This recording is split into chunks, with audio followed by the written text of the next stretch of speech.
Greetings and salutations. Welcome to my channel. I'm Karen Russmer. I'm currently playing through Pathfinder Kingmaker. This is session 45. It's been a long journey. And it's still going on. That's the surprising thing. I have no idea where this is going to end, but we're through to the end. Sorry I'm a little bit out of breath. Been running around the house trying to get stuff sorted. Literally only just managed to pick up my food. I'm not actually eating any of it yet. Let's give that a stir so its pasta doesn't get dry on top. There we go. So yeah, I've been playing through Pathfinder Kingmaker. I think I've still got objectives that I can work towards, so I'm not at a complete loss as to what I'm currently doing. It's one of them things where it's like I'm hearing rumors online where it's like, you know, the kingdom management stuff can be a little bit frustrating because if you don't get to a certain point by a certain time, it's game over. And there's very little that it will advise you about. And the main thing that I'm not too concerned, because one of the main things I say have heard that it's related to the stability of the kingdom. And the last I checked, it still says stable right at the top. I appreciate you guys can't see it because it's right where my camera is, but it's like there's no good place on the screen for the camera a lot of the time, so it'll be staying where it is. And you know, I just need to keep an eye on it and maybe shout it out once in a while. Plot wise, I think it's going okay. So yes, that's what we're currently doing today. Yesterday was Cyberpunk 2077. On Fridays, it's now switched over from Cyberpunk 2077 to Hitman. I'm playing Hitman at the moment. I've got the third one. The elusive targets aren't yet in the game. They're coming out late this month. When it gets to the elusive targets, I will be dropping the campaign play to go off deal with the elusive targets. It's just the elusive targets are supposedly more difficult than the normal targets. So I'm getting a little bit of practice in for Hitman 3. Kind of don't like that, but the thing is, it's like the Hitman elusive targets are very narrow window or time frames. I'd say very narrow. It's something like 2 weeks, but it's all I can't leave Hitman alone until after I've finished Pathfinder Kingmaker or Cyberpunk 2077, because by that point the elusive targets will have already come, or some of them at least will have come and gone, and I want to try to avoid that from happening. Things are going beep. They should not be going beep. Mute that site. I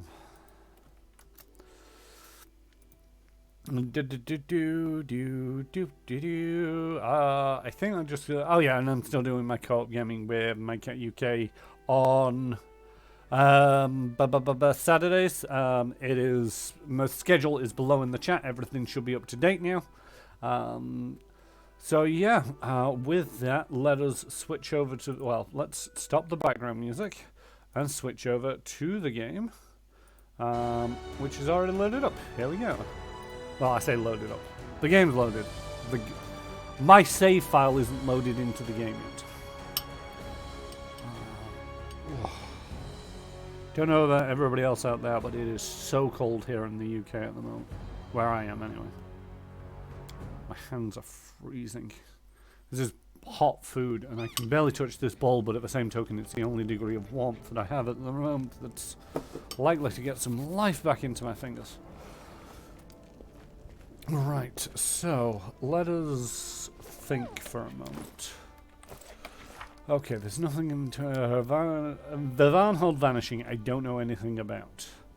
But at the same token, I think I need to be going down this Lost Relic thing and along the Cold Trail. I've got the Forsaken Mound to do. Then I can start to figure out what this is about. And then hopefully this will start revealing itself. Wibble my cat, wibble indeed.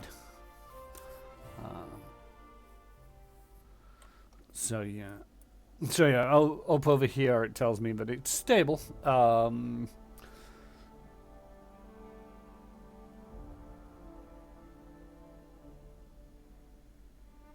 that's interesting. I say interesting. So it says stable, but Barbarian is stable, people are content. On the 20th of Kuthona, unrest changed from stable to serene. Reason quest decisions. And then underneath that is 30th of Thraza, serene to stable. Reason negative current BP or BP per week. And then unrest changed from stable to worried. Oh, so it has been going up and down.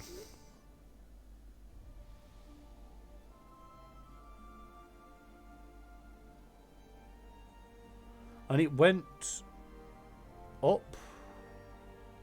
Oh no, that was last. It's only like changed 4 times in the last year or so. So it went from stable to serene, and then it went down 2 because of negative BP stuff. But then it went from worried to stable a little while ago, but okay, I've not been keeping an eye on that. So on the 16th of Andros, unrest changed from worried to stable. Quest stability rank increased.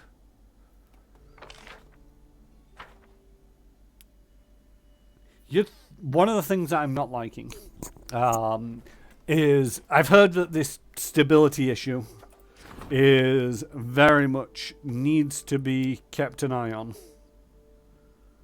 And oh, was there somebody else I wanted to do? I wanted Anne-Marie to get on that because that's an extra 3 points. Because these count for extra 5 points, and it takes it from a 31 to a 55. So take 10% off that, so it would be 45. And the thing is, putting an extra 15% on top of that would be 8? Yeah, 60, 70. Which I'm slightly, I don't like the fact that these stats are so low. And I'm not, I think I need to raise the kingdom stats up to get them better. But that's the other thing, so like that will be before the 1st. I think I've got like, because who else can do this? It's Tristan or it's Anne-Marie.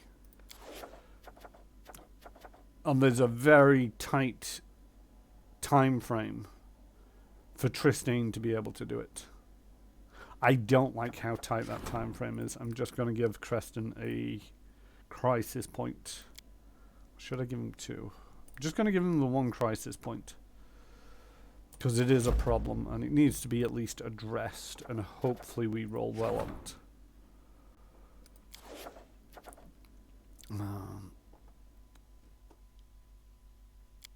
I'm hoping at a certain point, how am I'm carrying a little bit of junk.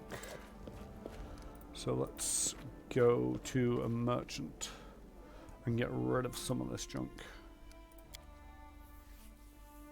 See, this is the thing, I keep looking around at all the different aspects.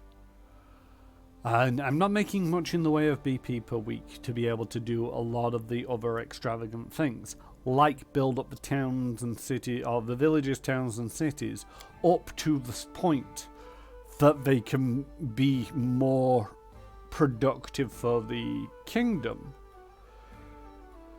Which then will mean that I'm be able to be more productive in the build points. But I don't know what kind of time frame I'm supposed to be looking at here, because if the time frame isn't that harsh, then I'm fine as long as I keep the stability up. But I don't know.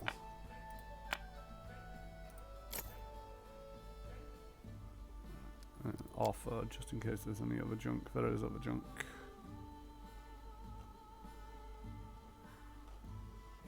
And deal.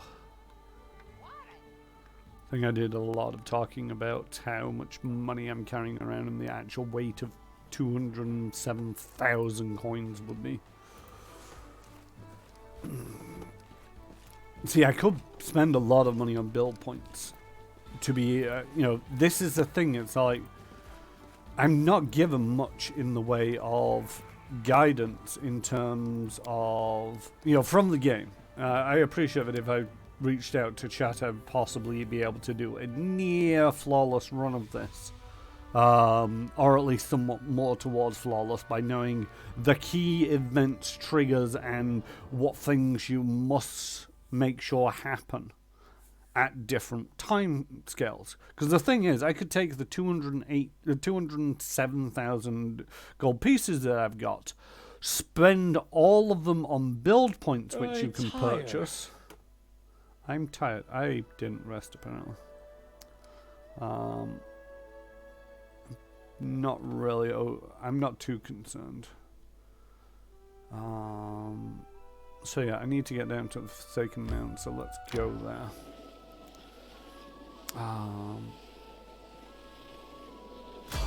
But yeah, I'm not getting any indication of when I need to be worried about these things. So it could be a case that I spend all of this money on build points and really build up the villages, towns, and cities. Something spotted me straight away, and it's wolves. This bowl is really hot.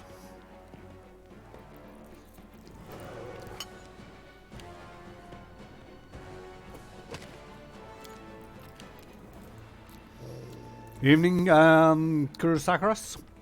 How goes it? Sorry if I might can pick up my eating. I do try and mute myself, but I've totally forgotten anyway. It's like, oh, I've committed now. It's too late.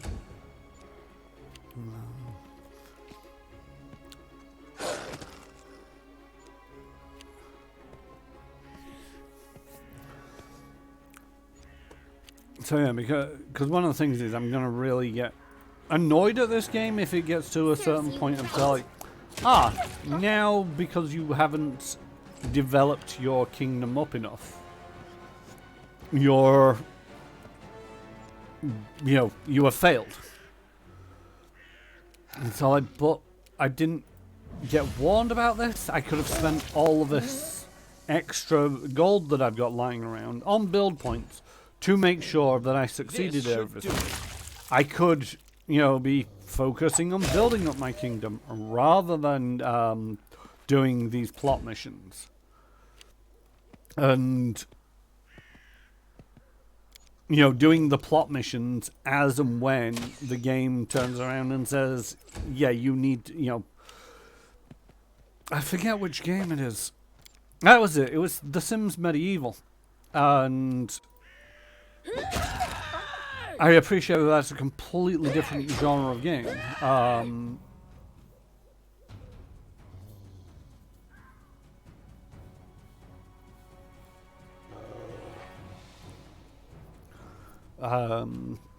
In that, you picked your quest, as it were, and then you had a number of, you were told what you needed to do to work towards that quest. But it also, because it's The Sims, he gave you this little progress bar on how far you were along the quest. And it also, and I say quest, a lot of these things were relatively trivial. But at the same token, because it's The Sims, you could ultimately, ignore the quest for a while as you go around and do your daily business stuff, eating, drinking, socializing, farming, fishing, etc. But what would happen is if you ignored the quest for long enough, you would get status effects that basically was like, they're distracted because they've been ignoring the main quest for too long. So you knew at those points where it's like, okay, it's only going to get worse, and it did. It used to get a lot worse the longer you left it. But these little pointers really did help you. So like, okay, if you wanted to develop the character without just running through the plot, because that's what you could do, is you could just run through the plot and not really deal. Ooh, that is not pretty. And they've got concealment. Does this near? Where is it?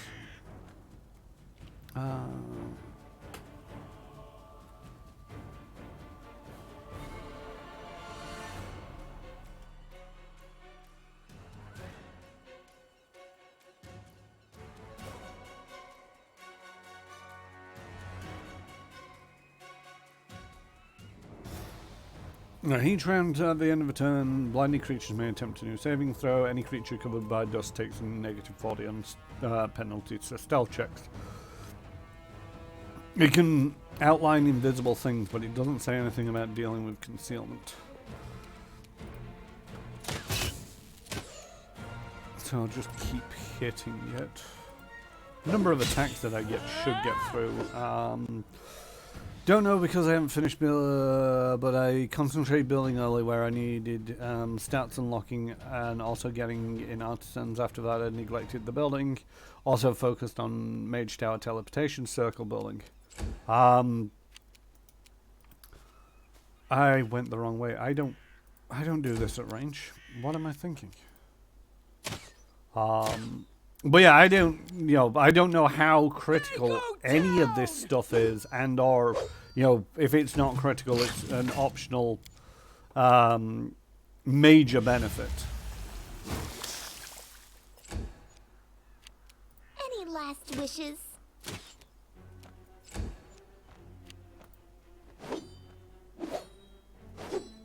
Oof, this constant concealment is killing me.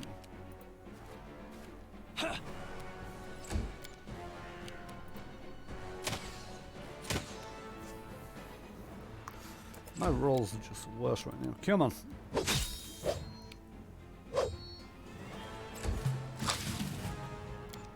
Oh, it's turned back to me. I needed to make a saving throw of some variety rather than a 2-hit roll. I mean, I can magic missile it. That'll help.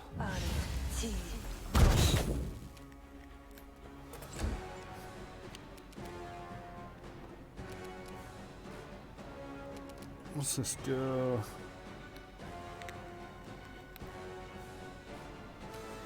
Shaken fear.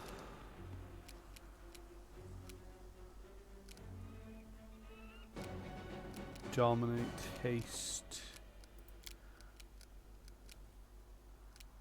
Shout serenity.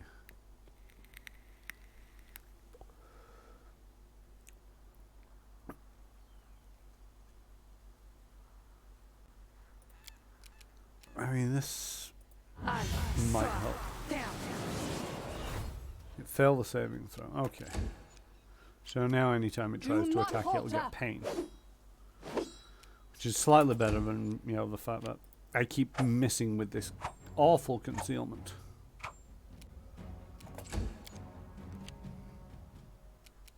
Could also give it blindness.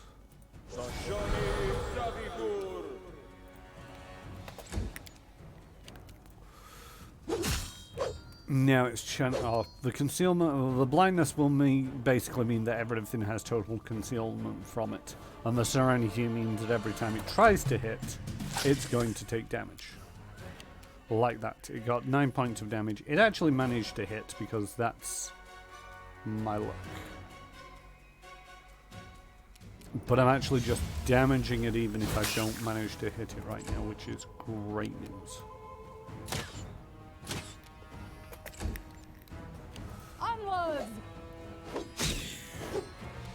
Because just getting over that concealment is killing me. Risk.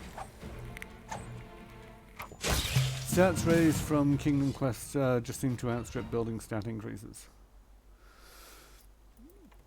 Yeah, that's the other thing that I noticed is doing the troubles and the opportunities seem to be boosting up the stat points a fair amount.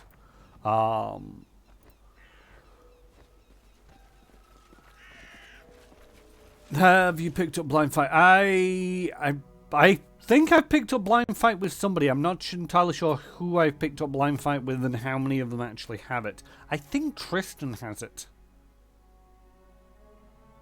Maybe.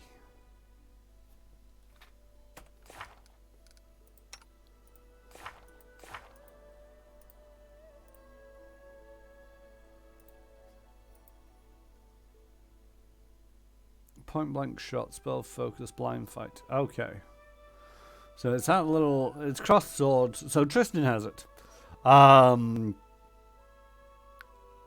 Which basically means nobody gets advantage, or they don't get advantage if they're invisible. And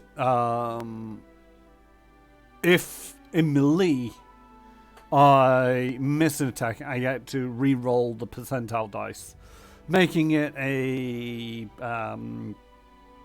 so it's a 1 in 2 chance if you miss on the concealment, total concealment, this is, and being able to roll it twice actually brings it out to a 1 in 4, I believe.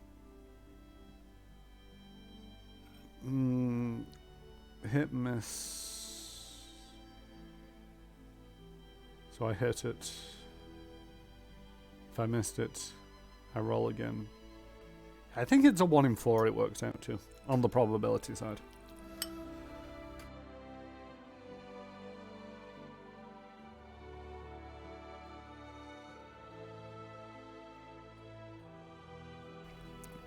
Sorry, a 3 in 4.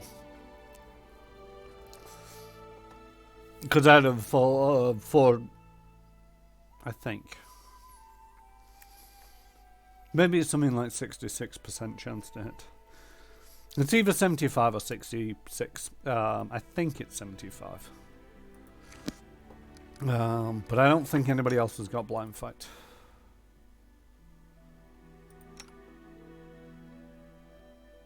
Oh, Amory has blind fight.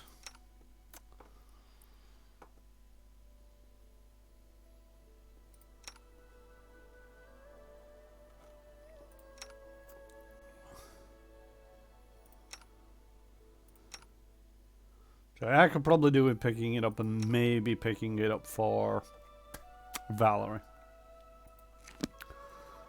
It only affects melee as well, so that's another factor of it. So like picking it up for Lindsay and Octavia is a bit of a sort of like no-go. And the thing is, to a certain degree, switching out their spells also helps benefit these things. As I mentioned, you know, with the whole one of the problems with Octavia is she gets the sneak attack damage on a to-hit roll, which is usually from Raise. But that basically means she also has to roll the concealment. If you do a saving throw roll, such as the Serenity that I cast, or Fireball, or anything like that, you're not actually trying to hit the target, you're hitting the area around the target. Therefore, it's a saving throw against that, which doesn't factor in the concealment. So, yeah. The thing is, I don't really want to go shifting out Octavia's spellbook and then having to shift it back in again, resting twice just to take care of the concealment, unless I know that there's 100% chance that the concealment, total concealment, is going to be a major factor going forward.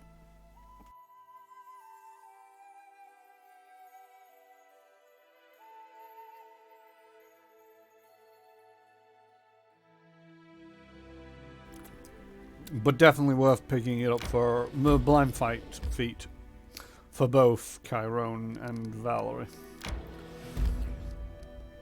Let's claim that. Why not? Oh. Stop. Let's just check this kingdom thing out before I go deep into this next area. Disaster. The treasurer failed to resettle the veterans as civilians. They resent honest work and are once more forming gangs to get money the easy way. Well, aren't you just dandy?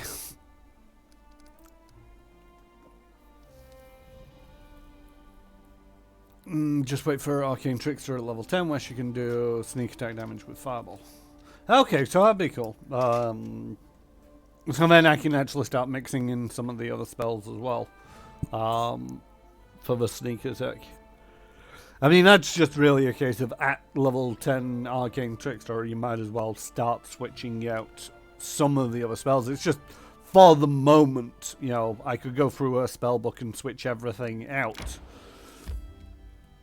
Because I don't want concealment to be a factor in it. The kingdom can wait. Also, why is it not prompting me to rest? Actually, can I... How does one enter...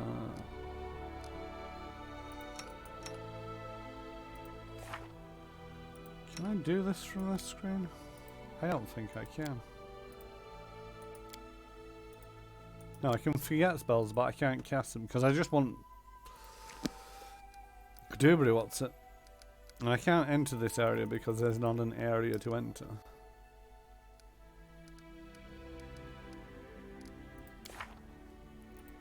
But he's not cast it today, so it's a bit of a waste. Oh, I'm saving the caneberry pie for when it's desperately needed. Oh. That's annoying. Sorry, I've been suffering with earache for the last couple of days. And it's not been usually this bad, but some pressure going on right there at the moment. Yeah, the caneberry pie is one of them where I'll probably reserve it until I've either got a lot of them and it's worth having every day, or I will always keep hold of this one caneberry. And because it's like, ooh, I might need it in a late game combat or something like that. Why did you leave your home? Do any traveling bards ever live happily ever after? Or did you hope to earn your glory, singing songs in taverns? You don't appreciate your happiness. You've been surrounded by books, paintings, poets, and singers since you were a child.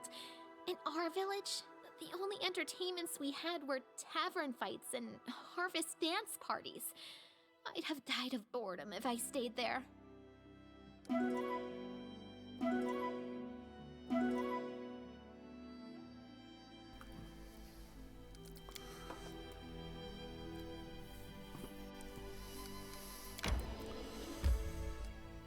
Do you want to enter this location? Oh, it's a book one.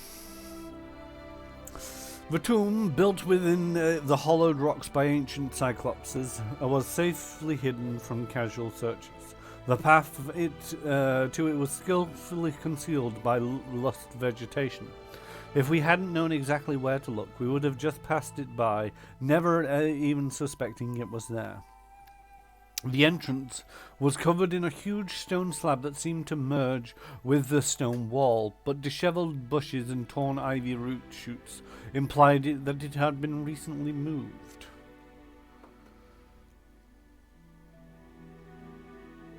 We said the word given to us by the defaced sister.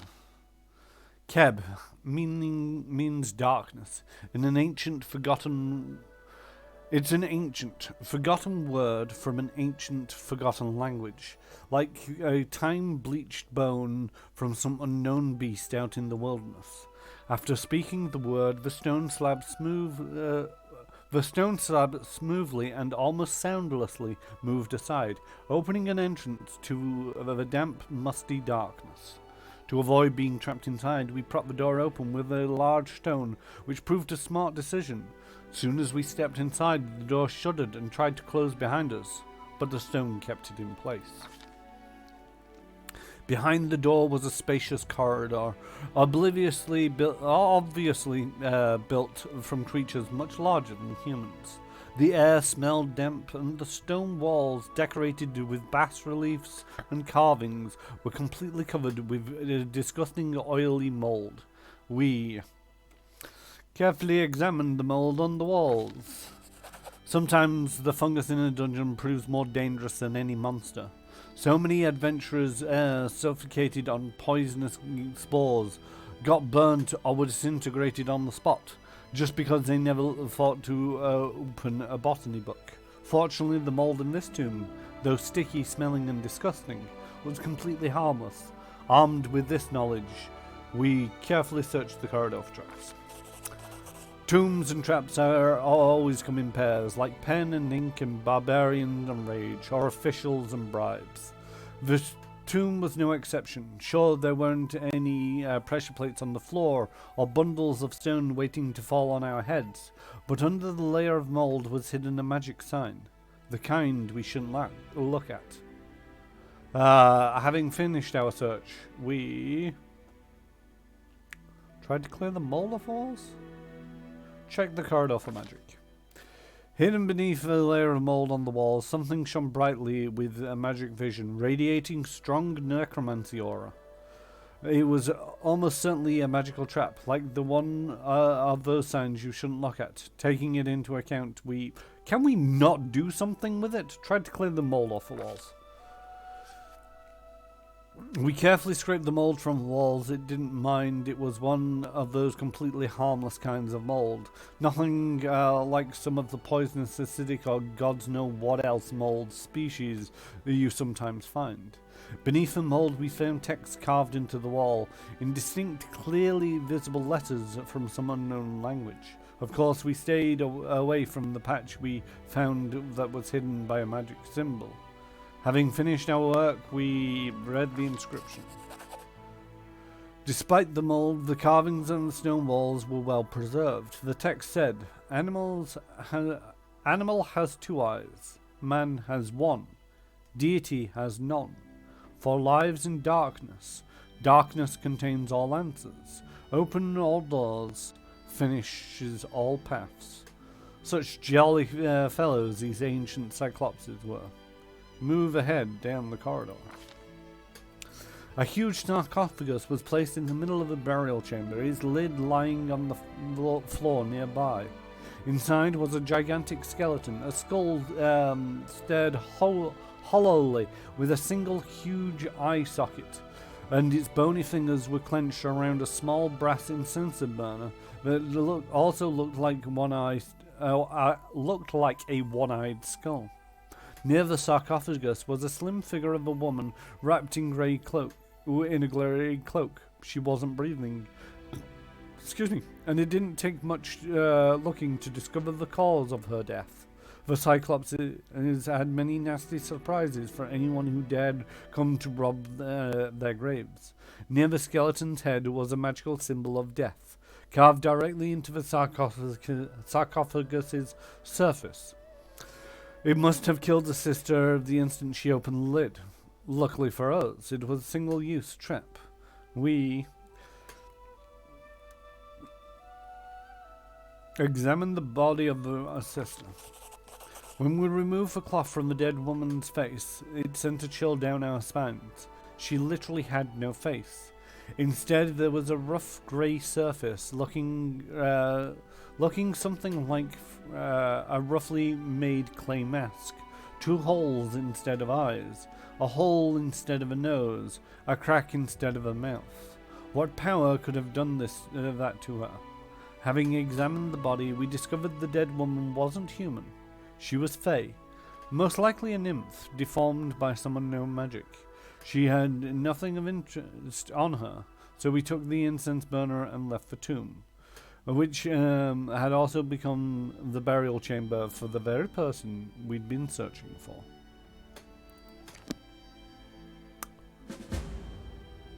Return to the Barbarian camp. I can do that.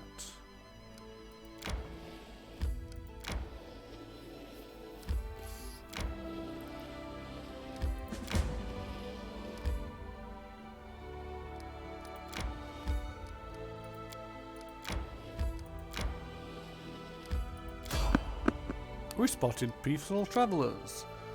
Let it be that skeleton merchant, probably.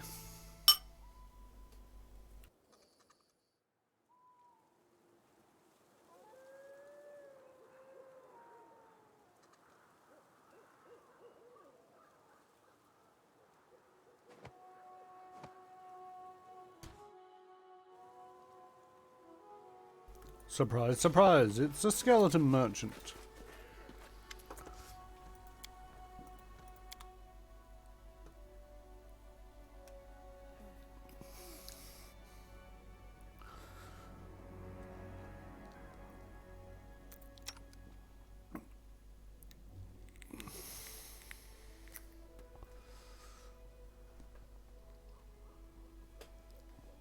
See, if it was just keen as well, although I think I can actually, I think I auto keen all of my weapons.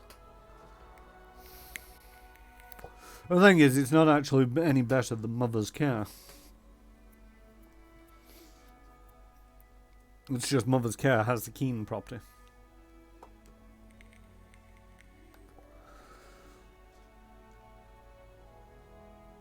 Giant Bane Heavy Mace. Holy Rapier.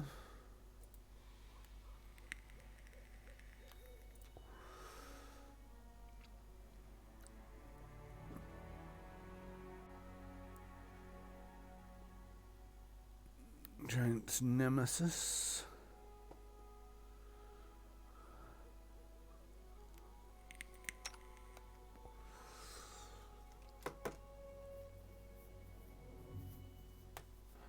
Lesser of an armor check.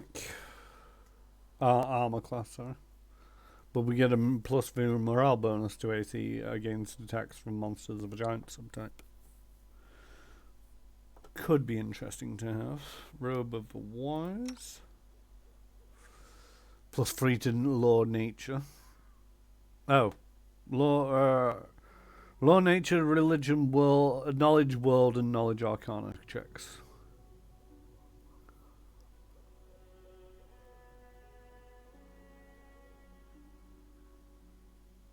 Well, that's interesting. I've not got many gloves, I don't think. Well, I've got some gloves. These gloves grant the wearer a +3 morale bonus to AC against attacks from undead creatures.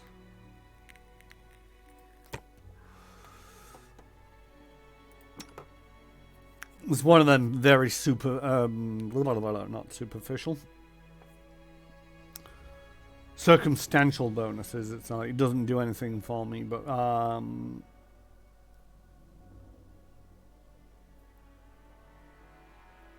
yeah, these gloves grant their wearer a +4 bonus to command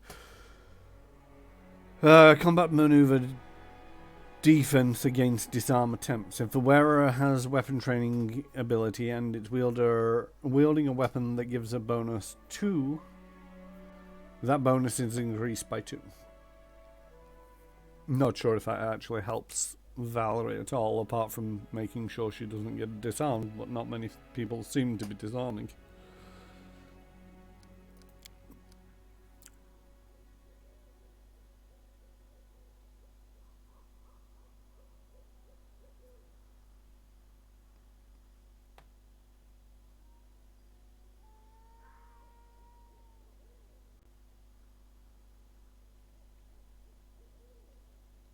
Maximize, I'm pretty sure. Yeah, we got a lesser maximized metamagic rod. Can be used with spells at 3rd level or lower. The maximized metamagic rod can be used on 6th or lower.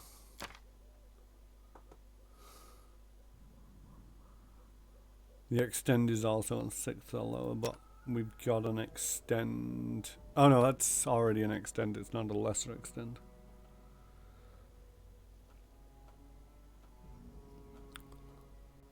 I mean, I might as well spend some of this money. I'm not seeing anything else here that's...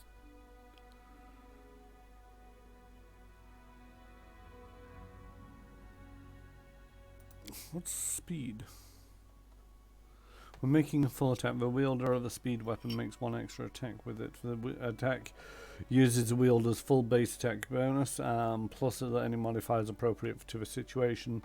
This benefit is not cumulative with the similar effects such as the haste spell. Could be useful, but meh. It's only, the thing is, it's one of them where it's like, this is a dagger. It's not a punch dagger. It's not a kukri. So, therefore, it'd be nigh on useless in my knife master hands. I mean, it wouldn't be useless, it'd be still fairly effective, but the bonuses I get for it being a punch dagger or a kukri outweigh the benefits I get from an additional attack per round.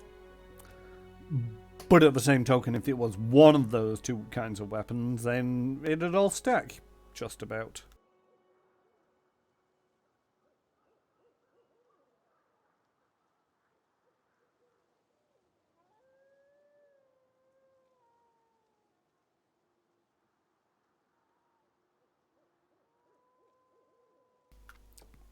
Yep, nothing else of interest, I feel.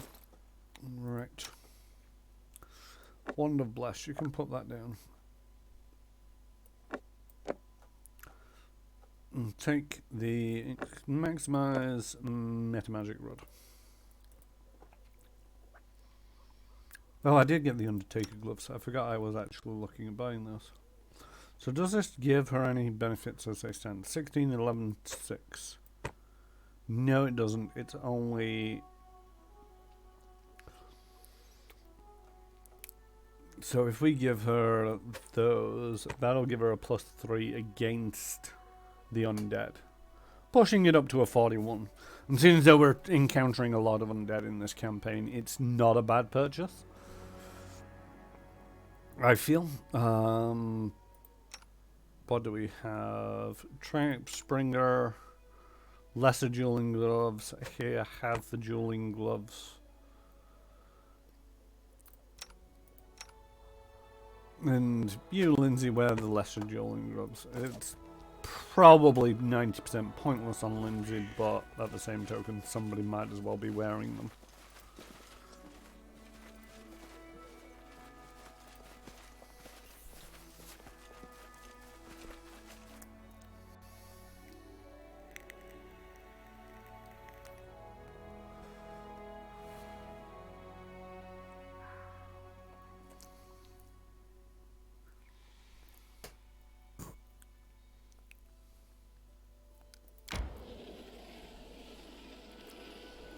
Aha, it went exactly where I needed it to go.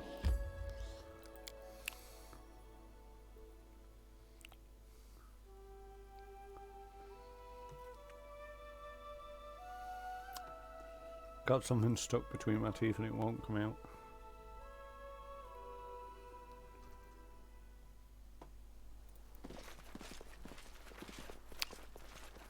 Cutscene. Look there, Tiger Lords! Here comes the killer, an enemy, a servant of evil spirits. This person aims to disrupt our exalted mission.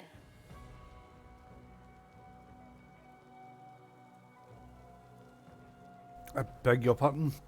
As you approach the camp, you hear the noise of an agitated crowd. Numenorians are gathered around the defaced sister near the camp entrance, and a loud discussion is taking place. When the defaced sister sees you, she lifts her hand and points her finger at you. Her voice, usually calm and quiet, is now menacing and accusing. The sister who went into the hills in search of the truth never returned. They perished, and he is the killer. The woman points a trembling finger at you. We trusted him, and this is how he repays us. Liar, traitor, murderer! I mean, one of them died because of Amri, and maybe because I didn't get involved, but I certainly didn't kill anybody. The barbarians exchange glances with each other, look at the sister, and then look at you, and finally look at Dugraf, who tightens his fist around his sword. They await an order from their leader, ready to charge at his sign. You heard the sister. Tiger Lords, to battle! Today you die, Baron. Well, shit.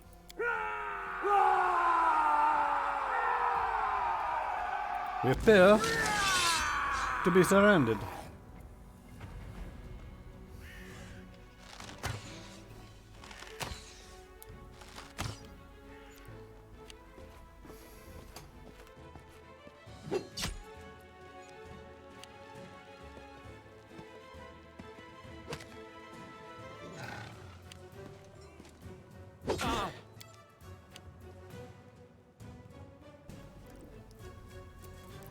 Well, ain't that just a thing?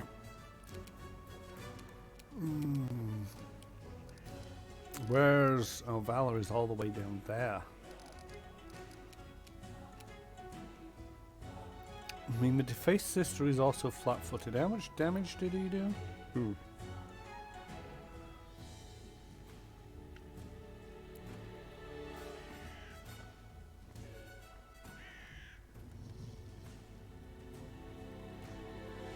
Didn't the chief tell you killing them was an option? The defaced sisters are...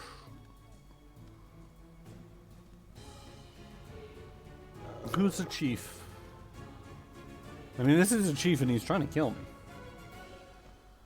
But I'm also pretty sure that he was like not overly concerned if they came back alive or not. See, I kind of want to move to somebody who's flat-footed. Because then I'll get my sneak attack. And I have a feeling that this defaced sister is going to be a problem.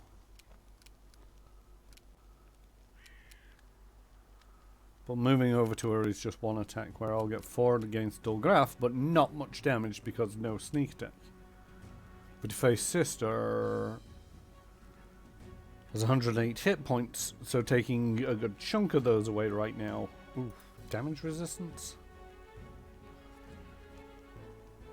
Yeah, 10 damage resistance against everything that isn't called iron.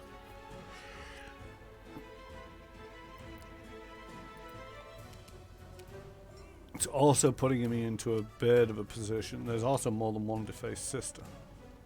That's not going to help me. Right, take out Dulgraf. This will hurt. Ha! If you could just hit a 9.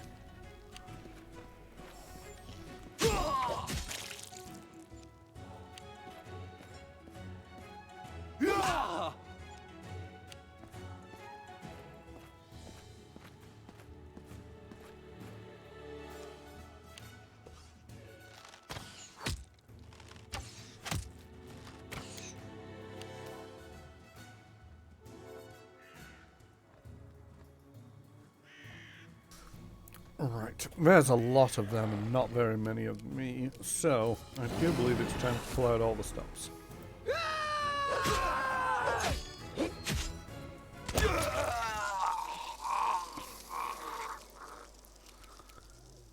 Bring it!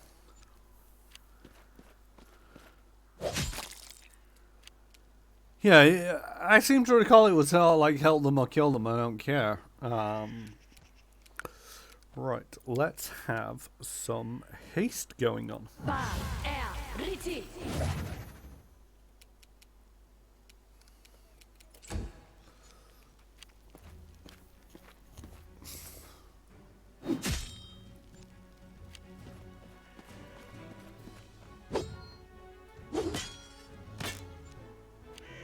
Let's stop scrolling, I can't tell who they were actually trying to attack them. Valor. Right, Lindsay, you're in a bit of a pickle. I need you to just step over there for a moment. Sing a song and...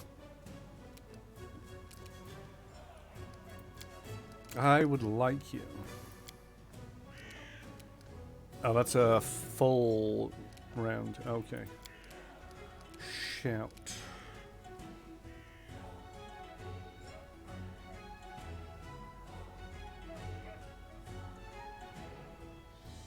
What kind of check is this? Yeah, that's a lot of damage, potentially. So I don't want to hit me.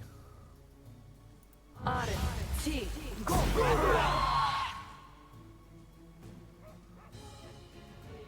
missed me! Yay!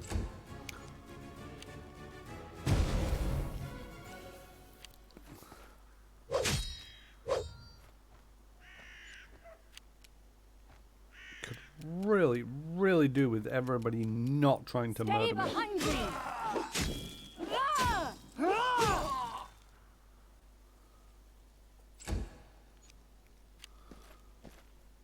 Calm down. Not dead yet.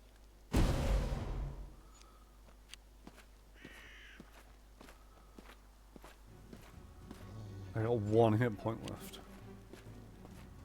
And there he goes. Oh no, they missed.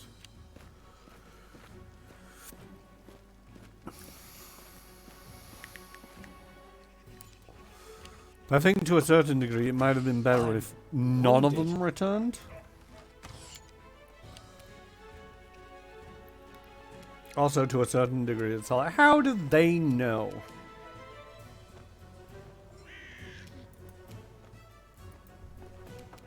Right. This isn't the smartest idea in the world. But everybody is gathering around me like I'm the last chicken in Sainsbury's.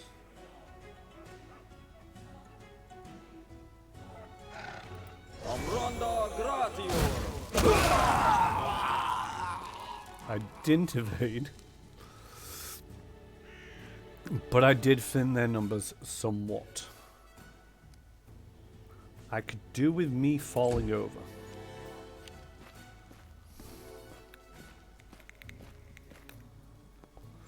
Before somebody just absolutely murders me. Okay, I fell over.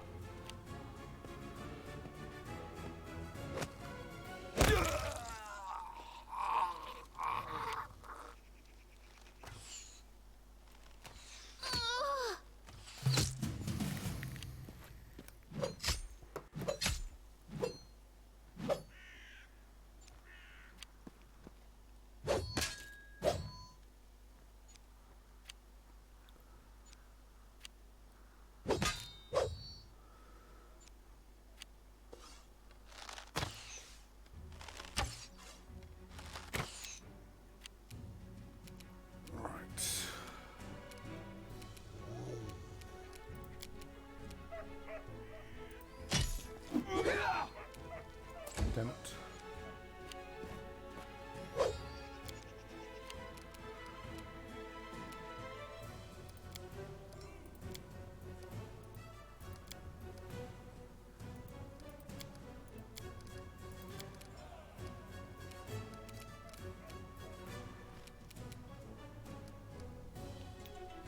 So I don't think anybody's in a good position for a pit.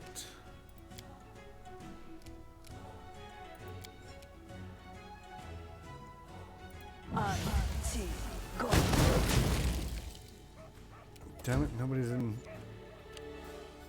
I don't have cleave on anybody.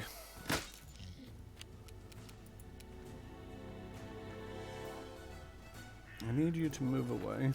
As soon as though you're getting a bit of attention. Let's have some displacement.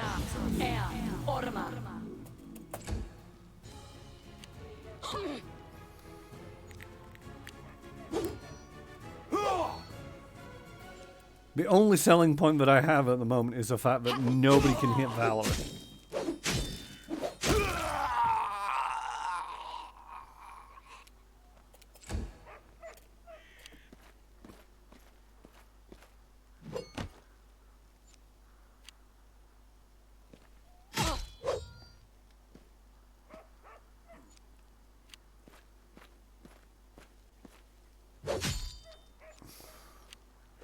Apart from that guy can now hit. Oh no, hit Lindsay. Right. Okay. Let us take a look at what we have. Flame strike's a bad idea. Trucing.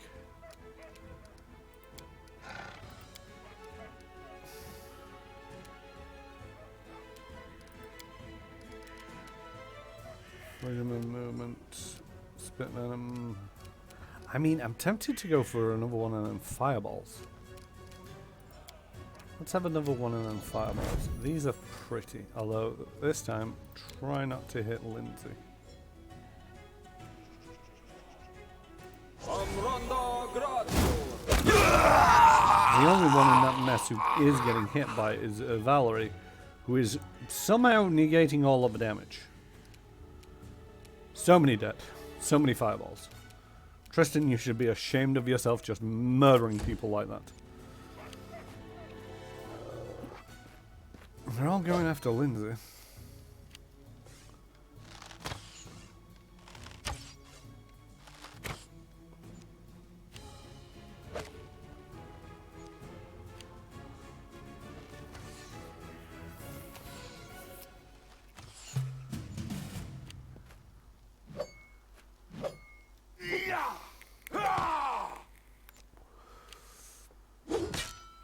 Yeah, there's a limited number of turns on Tristan bringing him back up, but at the same token, it's one of them where if I bring him back up too soon, it's not going to be effective.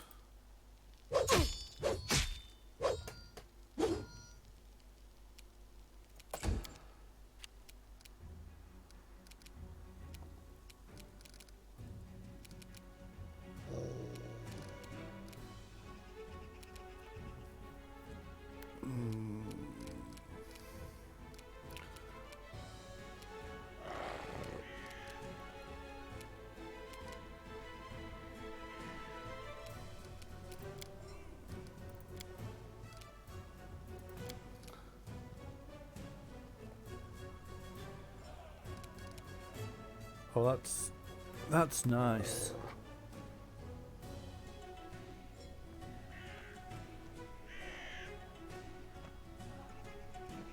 Gonna hit all three of them and miss Lindsay completely. Oh, it even hit the fourth out back. Nice.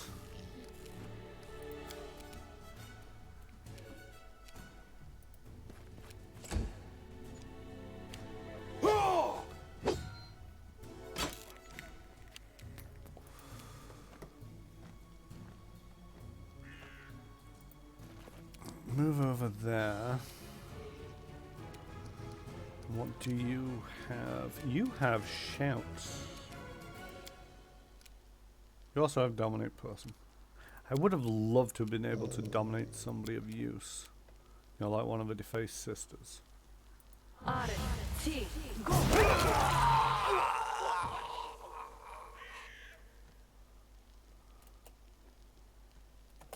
But that'll do.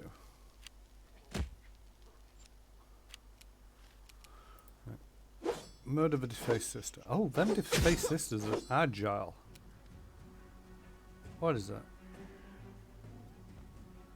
Unearthly grace.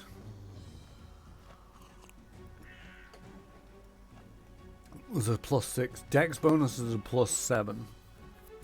Natural armor at a +6. Natural armor enhancement at a +3. Jeez.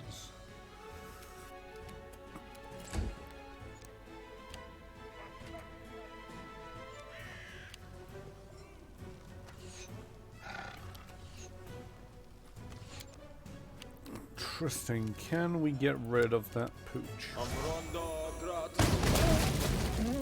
Yes, yes, we can apparently. Maximized fire rate. 3 at 25. Not bad. Oh, I keep meaning to check how many turns he has to bring back up Chiron from the dead.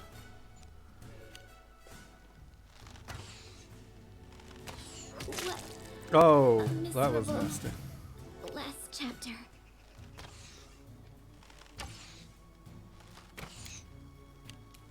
Tear them apart! Kill the first sister, if you please. God dang it. Which one are you? You're that one. Right. This guy over here needs to die.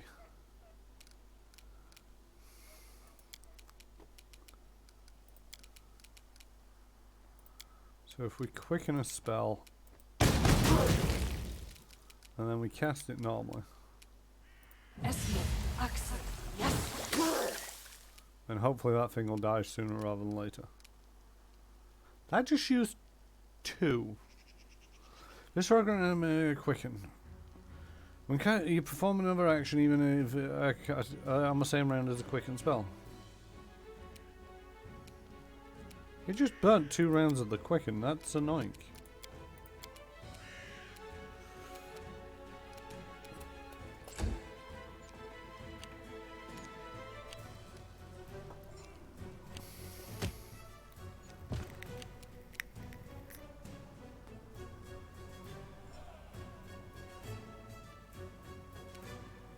How many just fell down? For no good reason as far as I can make out. Right, who's still... Defaced sister and Hilda. I think that's everybody who's alive around Valley.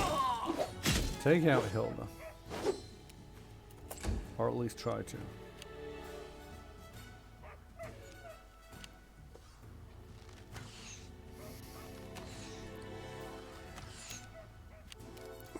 how many rounds do I got on that revive? Within 2 rounds. Think it's been longer than 2 rounds. Oh well. I'm dead for the time being. Like I say, I'm not too fussed because it's all like, yes, he'll have death's door, but at the same token, I can sleep that off. Bringing him up just for him to die again would not be favourable. That's the one that I want. Fairy Fire. Outline creatures do not benefit from the concealment normally provided from darkness. Blur, displacement, invisibility, or similar effects. There's 2. There's Fairy Fire and there's whatever one Lindsay has.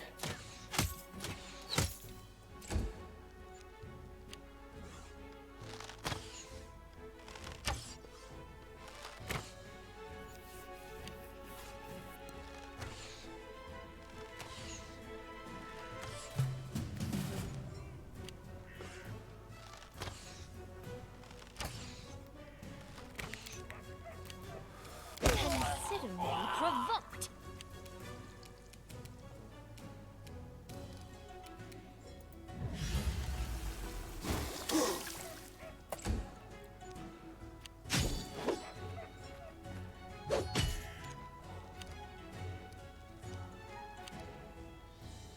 I thought it was Lindsay's turn because she's unconscious. Limited number of turns for initiative. Yeah. Sorry, I already read that one. Okay, let's wander over there and kill this defaced sister before they do something daft. I mean, that wasn't exactly massive damage.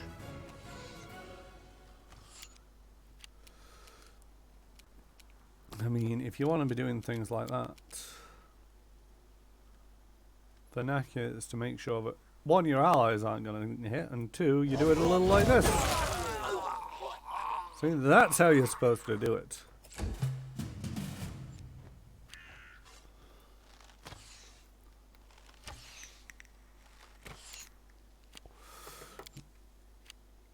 Why is Amory not getting up? Is it torturous touch? I'm guessing it's a torturous touch. I don't know why. Now, if you'll just die.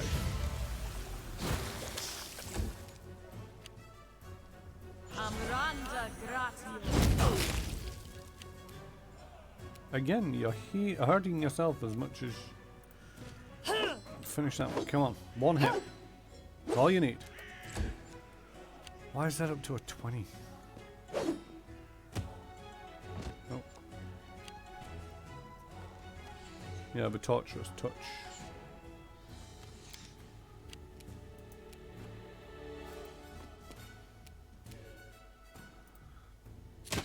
Come on.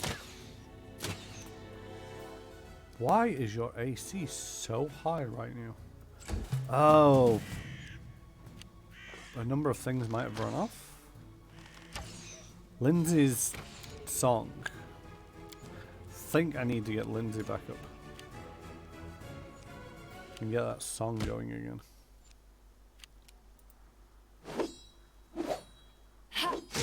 Ooh, there we go. Nice hit. Stunning there.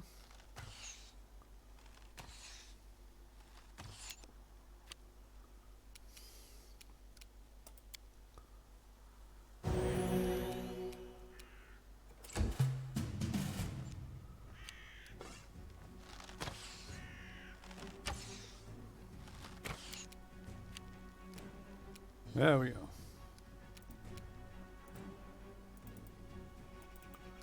Why is it not letting me stand up, Amory?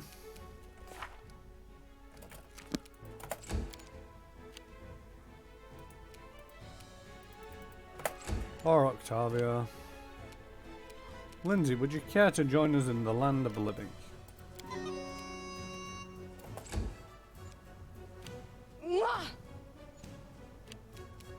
Do not falter!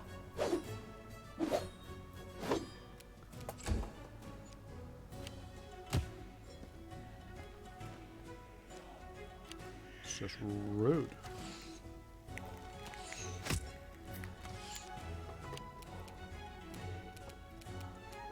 Let's stack the odds.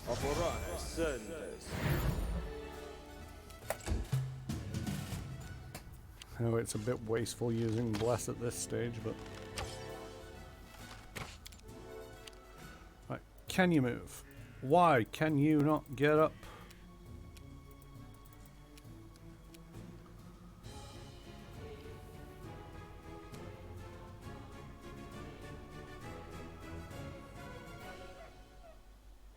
There's nothing stopping you from getting up in your statuses. There's nothing stopping you from getting up either.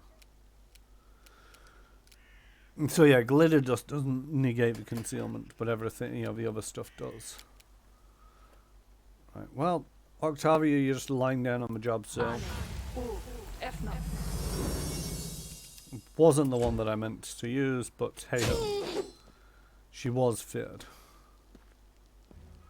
Run along, little sister. Right, Onwards! you are going to not die yet. You are also as frightened. Oh wow, how many hit points don't you have?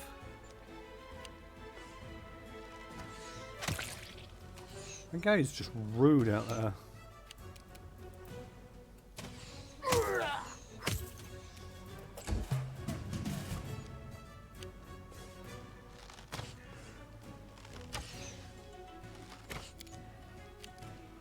You gonna stand up? Nope. You gonna stand up? Nope. I could do with everybody This is dying. where I step in.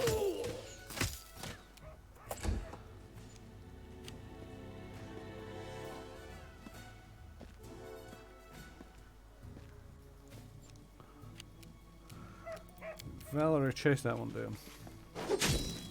God dang it, Valerie. Can we change the grip on this?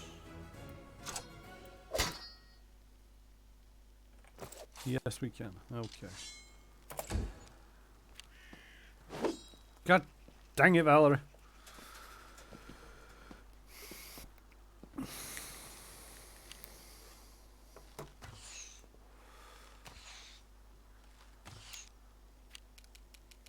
Repent!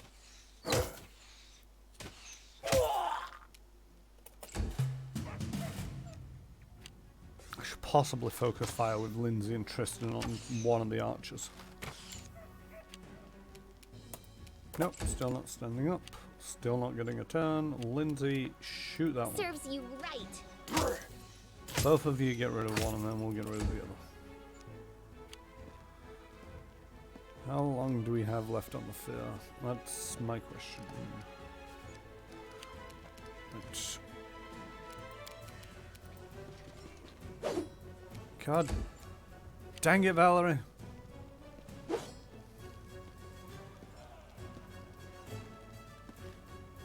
Also, it doesn't help that Lindsay's now out of range for singing a song to Valerie.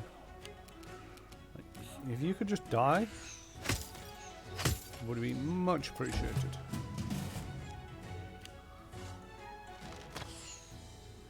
Seriously, you've been shooting at Lindsay all this time, then you moved over to Tristan.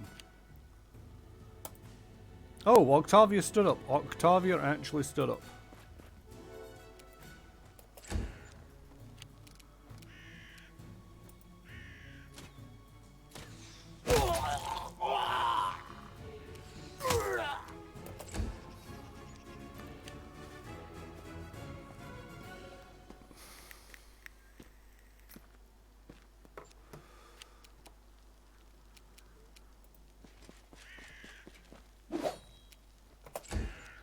Regret life choices. God dang it.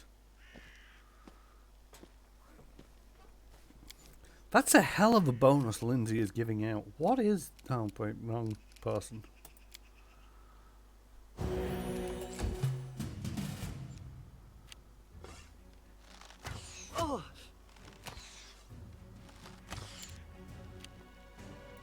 Hey, Amory's back in the fight.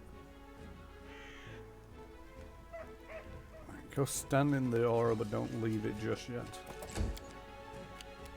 This is for you. Not enough damage. Okay. So, what bonus is this? Receive a 1 out of 11 bonus at 5th level, and every 6 levels thereafter. This bonus is increased by 1 to a maximum of 4 at 17. So, what is that? It'd be a +3 roundabout now, wouldn't it? Yeah, +3. It seems to be just more drastic, though.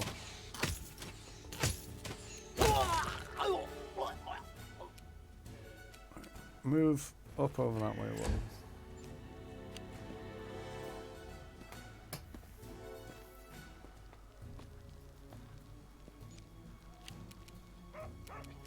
Valerie, go try and hit that one again. Nope. Nope.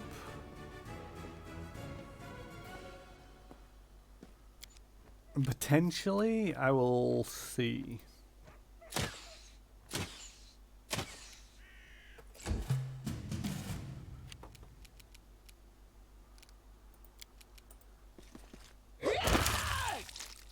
See, that's the other way of getting rid of defenses. Charge a Barbarian them. The thing is, this does 1d4 plus 1 bludgeoning damage. I mean, it's got the +1, but the Defaced Sister has a 10 damage reduction, which includes a physical. I mean, it might help because it's got that +1 per... Oh no, +1 every 2 levels. So that would be a +5 at this stage, plus D4. That's not going to be enough. I mean... It would also help if she hit.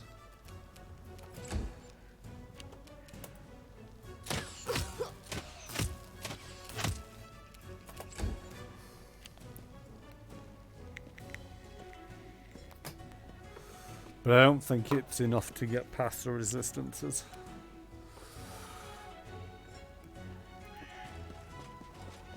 Ah, I do love haste. Whee! Where do you think you're going? You forced my hand.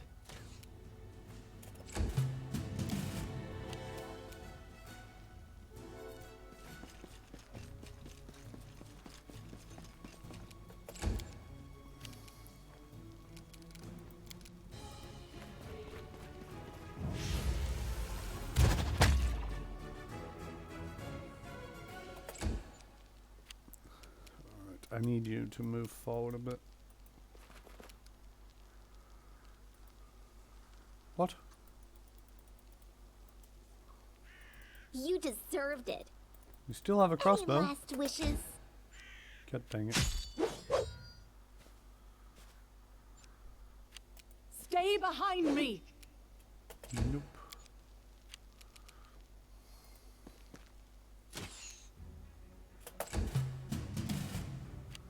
Haste 1 off. Oh no, haste is still good for a round. And then she exploded.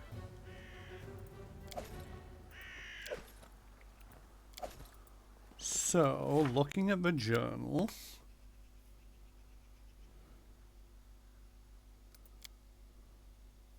That was unexpected. Rather than the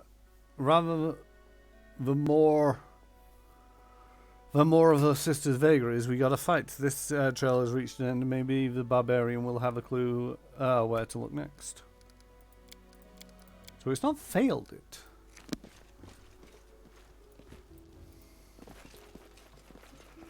Well, time to rob some bodies, bodies, bodies. I mean loot, not rob. And all the bodies. Take everything else. You died. I'm pretty sure. Oh well. Doug the merchant had some very nice weapons and armor.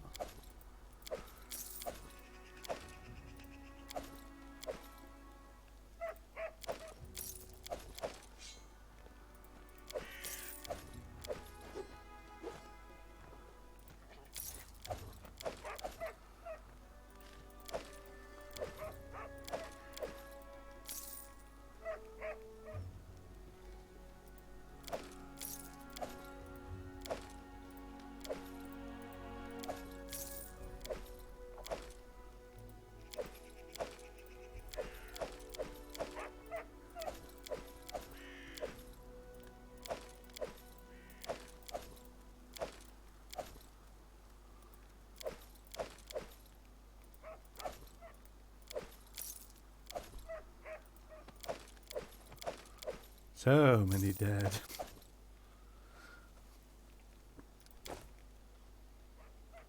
All according to plan.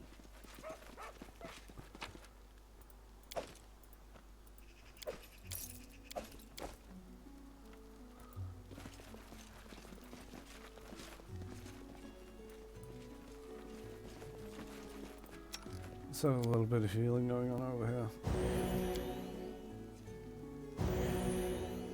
That'll do. I know what to do. Come closer. I need to tell you something. The old cleric lies on the ground, staring up into the low grey sky. Crimson blood from numerous wounds stains the dry, barren soil around. Stains the dry, barren soil around him. I know where to find what the sisters were looking for. It's in the Valley of the Dead. An unholy, cursed place, that is. I didn't want to lead my people there. Now, it really doesn't matter anymore. Okay, so the Valley of the Dead isn't actually... I was wondering if it was some religious deity connotations to being so like the Deadlands. It's not, it's actually somewhere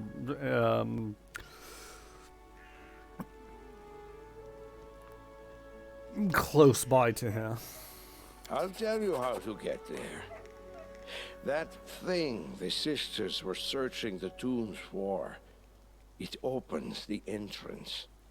Go there and die there. I mean, he was very forthcoming with information, seeing as though he was about to die.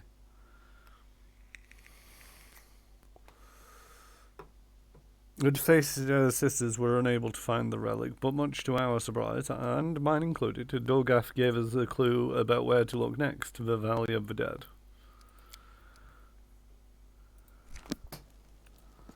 Well, no sense in letting a good body go to unlooted. Endless War. Physical protection 4. And the Cloak of Resistance 1.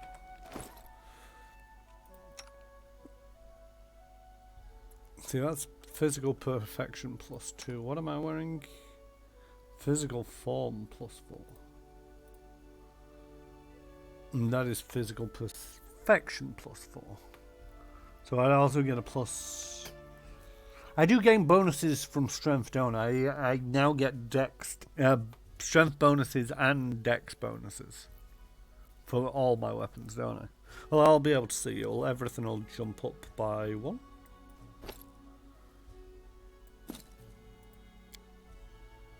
That did nothing for me. Okay. That's physical might. The dex wouldn't hurt, I believe, because that'll be your AC. Now let's try giving it to Valerie first. It does give you an extra AC, which is nice. It's always nice when your fighter nearly has 40 AC.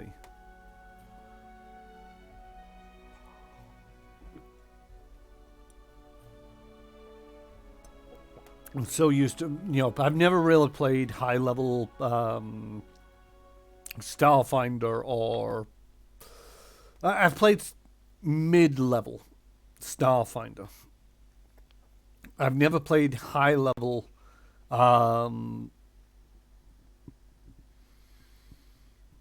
Pathfinder, but I've played varying levels of D&D, including high level D&D. And one of the things in D&D is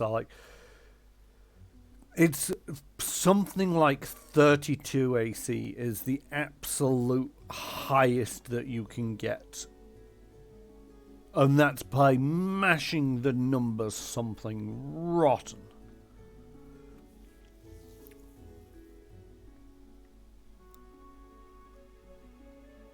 People have calculated it out. It's like, no, this is the maximum, and it's something like a 32. The fact that we're mid-level, the AC is 39, and it doesn't show much in the way of signs of stopping there. It's been a while since you got new armor. It's been a while since you got a new shield. I'm impressed that the dex... See, that's the oddity about this.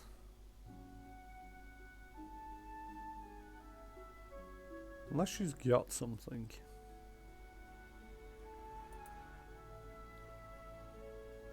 See, the dex bonus +3 is all fine and well, but the armor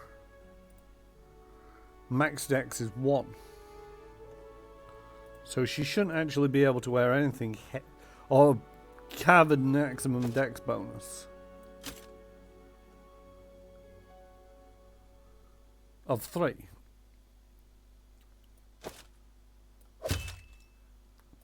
It's just impressive that she's got a 28, 22 on Amory, 23 on Chiron, 21 on Lindsay, 20 on Tristan, and 21 on Octavia, and she's still got a 28, even when not wearing armor.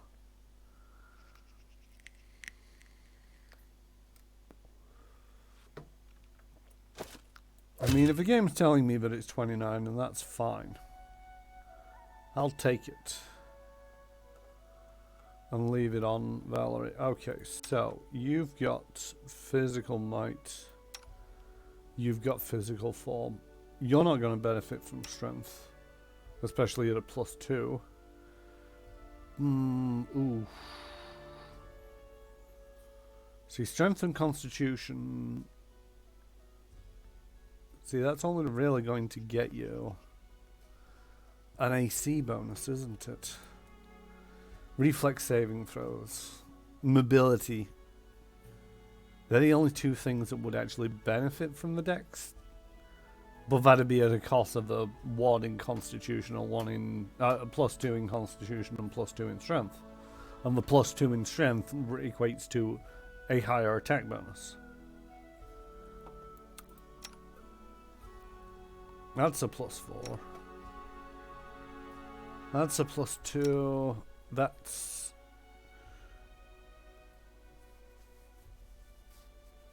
That's a +2 constitution and nothing else. And that's a +2 in everything. So you will get the +2 in everything.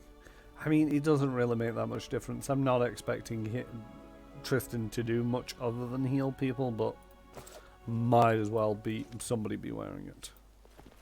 So, after successfully wiping them all out, I do believe I am free to grab whatever's in this chest.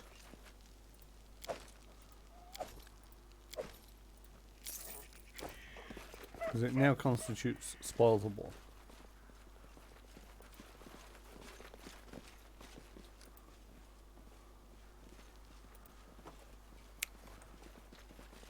So not what I was expecting. Oh, not the kind of reaction. I do actually wonder, there was one that I let Amory kill. But yeah, I think it's just the highest, so Dex. I think you're right in that, Josh. It's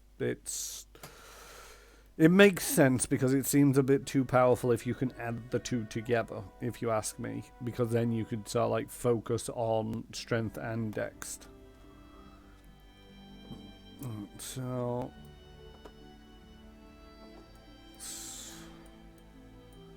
Gates to the Valley of the Dead. What doesn't that sound like a delightful place to be? I mean... So, okay, so I think I'm gonna head back. I need to catch my breath. I should have done healing or... Well, composite bows are for both. We should gather our strength. Where's the nearest point that I can actually get to and go into a map? There's nowhere even close by.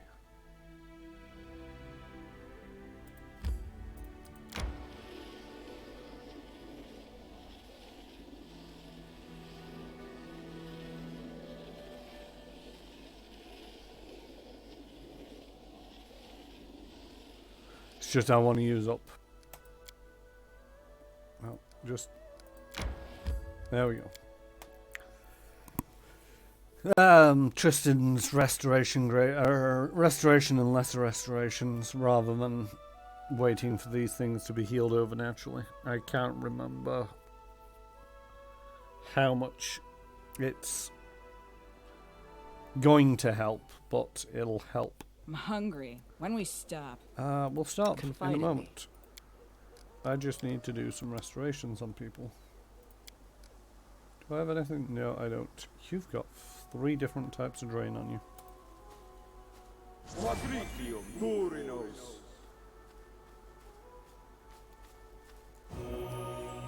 And that only healed one of them.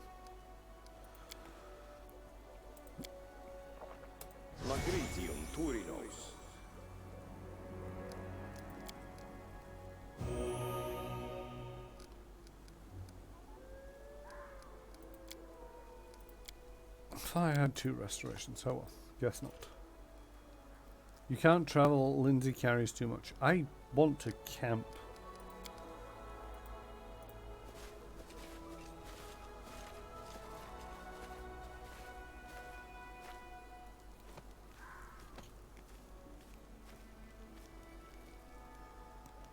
It's been a while since I've actually done camping in a field. Doesn't make much What difference. you've said about your childhood is just mind-boggling. Do all the northern tribes treat their women like that? Well, no. Not all of them. I'm the lucky one. I was born in the most savage tribe in the whole country. Even our neighbors looked at us like we're goblins.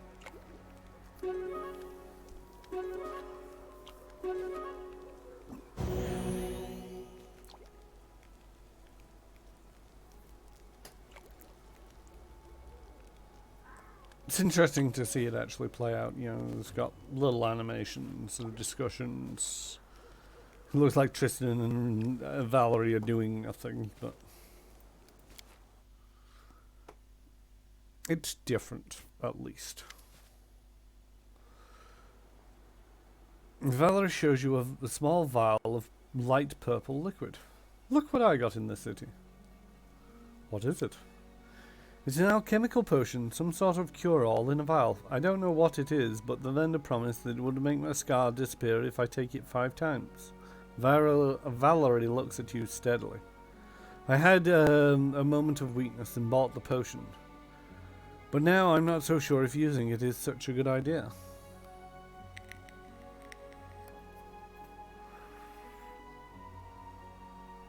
Maybe you should show the potion to an alchemist first. I don't think a different specialist would say anything definitive. Besides, most alchemists I spoke to said the scar is magical, so simple potions won't help. Who knows, maybe they're all right and the vendor tricked me. Or maybe everyone else I talked to were amateurs and I finally managed to find the only worthy alchemist in the entire Stolen Lands.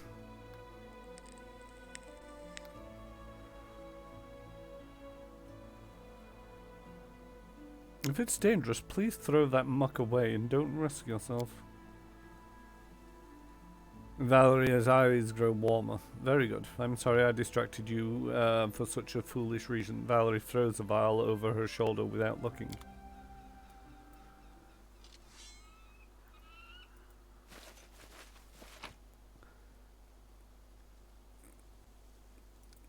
I'm guessing that's other people's stuff.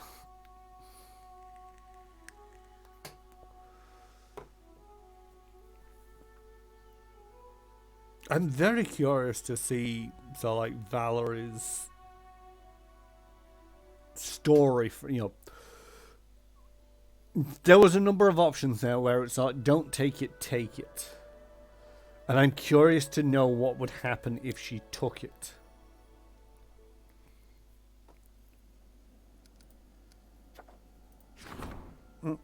A warrior woman has some disturbing news, and the fox hunt. The storyteller, its problem. A crafty gangster named Fox is robbing carriages and stealing kisses of wealthy men's wives. Something must be done. By the day, more and more people speak approvingly of his tricks.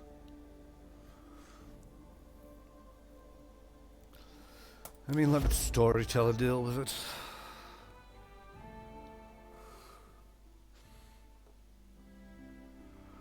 Right, back to journeying to the capital.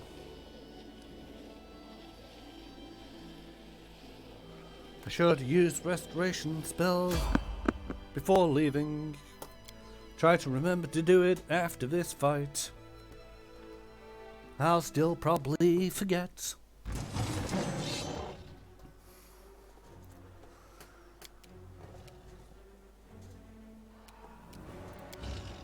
Delay until after Valerie.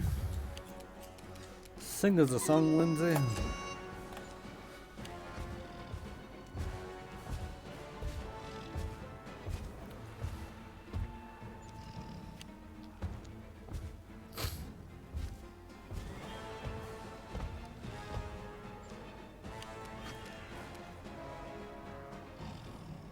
I'm guessing it's a choice that you have to make. Right, if trying to romance her. Yeah, it's not just one of those where it's like I'm trying to romance her. It's more of a case of sort of like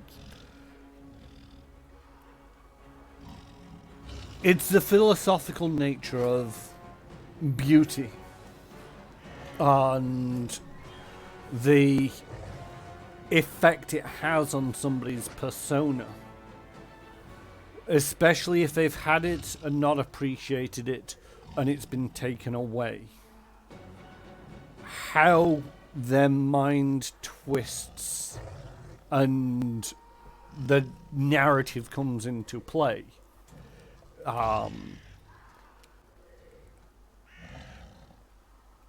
It's one of them. It's like just looking at her character art. There's, yes, it's a scar across her face. Yes, it's potentially seen as disfiguring, but it's not grotesque, in my humble opinion.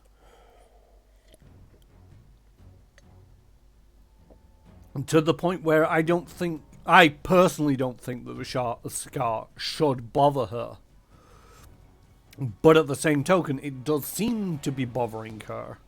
And I do wonder the different directions the narrative took, depending on what options you said. One of the options there was very... So, like, if it gets rid of the scar, it's worth the risk. For all you know, you're asking her to drink literal poison for the sake of beauty. That's not a very wise position to be in. Right, let's delay you until after after me. Make sure everybody is close enough. Oh my word. That is a funky sensation. Ooh. My ear is, I mentioned that I've had earache and it's all I've been putting earwax remover drops in there occasionally, and every now and again a part of it sort of like becomes dislodged and moves around a little in there, and it's just like, it is the most oddest of sensations.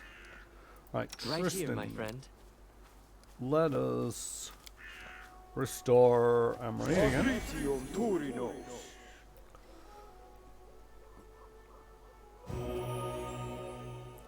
What else? So, how... You're down by 3. You're down by 2 and 2, and you're down by 4. Okay. So...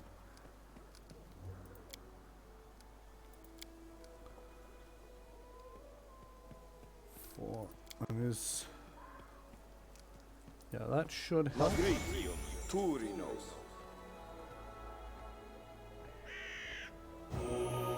Okay, that cured you up.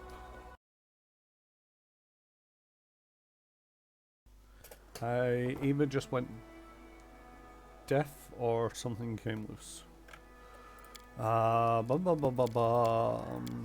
It just came loose. It came back now. Right, where is it? There it is.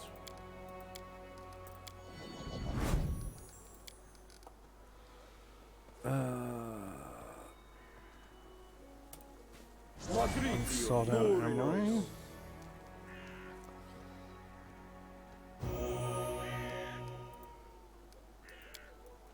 And move on with our lives.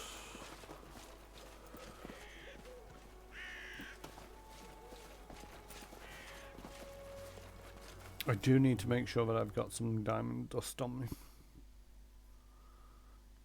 Bum bum bum bum bum bum bum bum bum bum bum bum bum bum bum bum bum.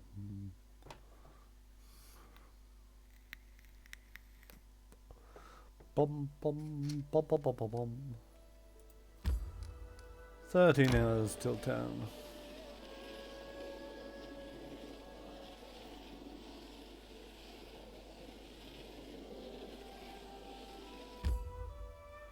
Into Luchingbale. Go to the main square because I've got a lot of things to get rid of.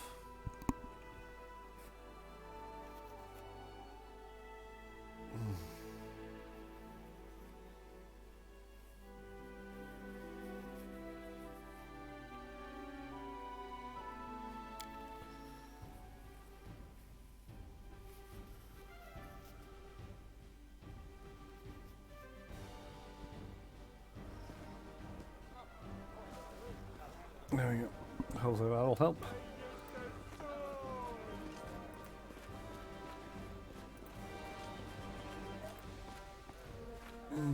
In due time. Get rid of all... Oh. Sort it.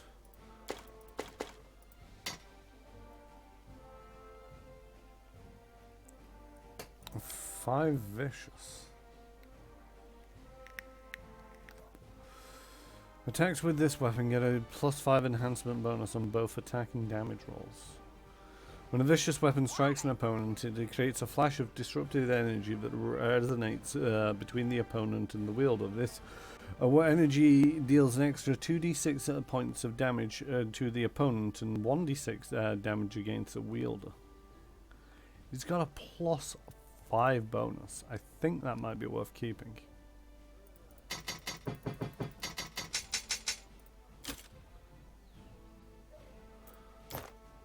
+2, hide armor, blah blah blah, blah blah blah. And offer up all the junk. Deal. Bed of an Amory is current. That's what I'm just about to double check. Although it is a great sword and she specializes in bastard. Yeah, weapon focus bastard and improved critical bastard.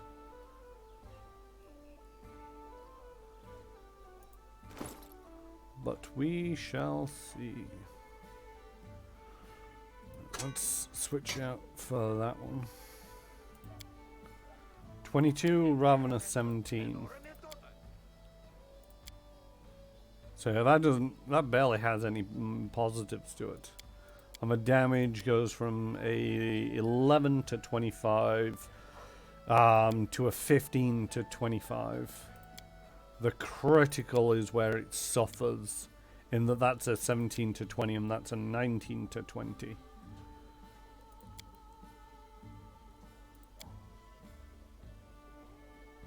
But that to hit bonus, you know, it's a 25% greater chance to hit.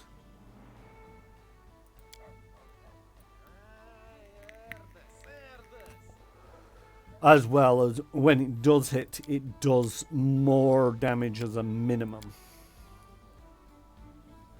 As well as, you know, that's not even factoring in the vicious nature of it.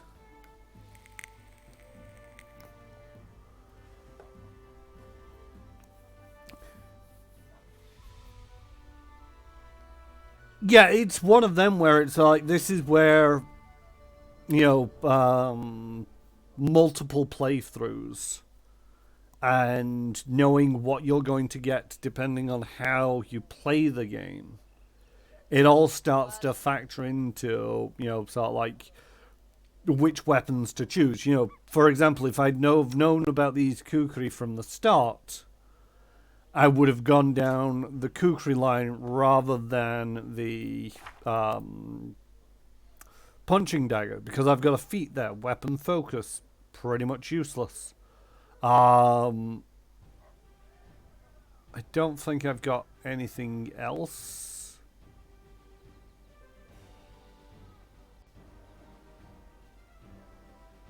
But no, I could have made that the kukri rather than having to wait until level 11. Put the weapon focus on the kukri rather than having to, you know, because I've still not got weapon focus of the kukri, which would be another +1 to it.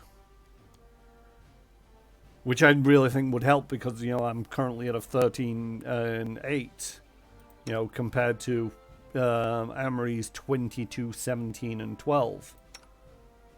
You know, her lowest roll for the third attack is 1 point less than my highest roll. I know that I could turn off Piranha Strike and I could go one-handed, which would give me +5 on to that, making it an 18. But still, that would only be 1 higher than her second highest. And that's not even a weapon that she's got focus in.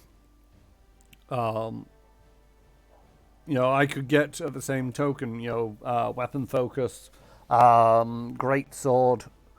You know, her weapon proficiency at first level is the bastard sword. It's totally necessary because of the great sword. Yeah, I end up using the respec option so often, swapping up weapons. The thing is, as much as I can understand that, and, you know, if I was playing this not on stream, I'd be tempted to do that maybe a little bit more often so that, you know, the thing is, it takes me a while to get through all of the level ups, picking out the feat that I want, checking out how it balances all out, etc. That if I was to do it live on stream, I could probably spend an entire 3 hours just going through these 6 characters, retweaking them for, you know, the weapons that they have at the moment. But there's nothing, you know, for all I know is Amory's path is not finished yet. And she then, you know, has this weapon of hers upgraded. You know, you can't take it off her, I don't think. Yeah, you can't even take it off her.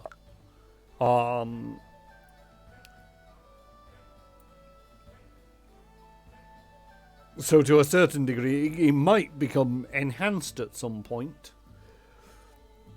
And be better than this endless war. And then it'd be a case of going back and going through and respecking the other way.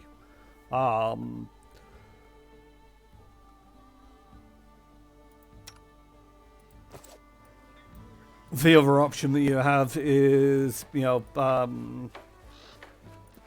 use the inn for summoning in your own chosen people with exactly the weapon efficiencies, classes, and the rest of it for your playthrough. Again, that's not something that I want to particularly go down because I'm liking the plot elements of having a party who has a narrative behind them. Oh, hello. Elaine's pale face is pale, her red hair is a mess. It's awful, Your Grace. Ekund is missing, and Navdi too.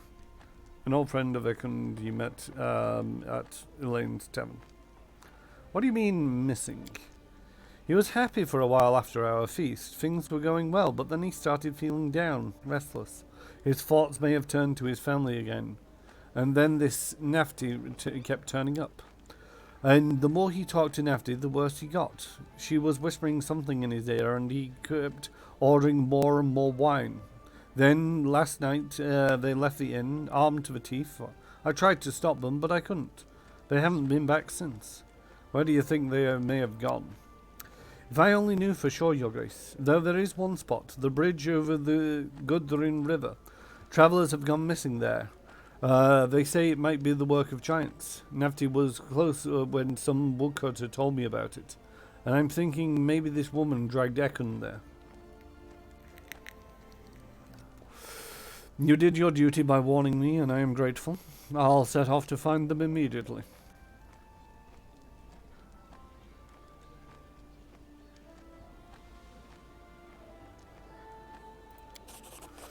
Praise Estral. Thank you. Thank you, Your Grace.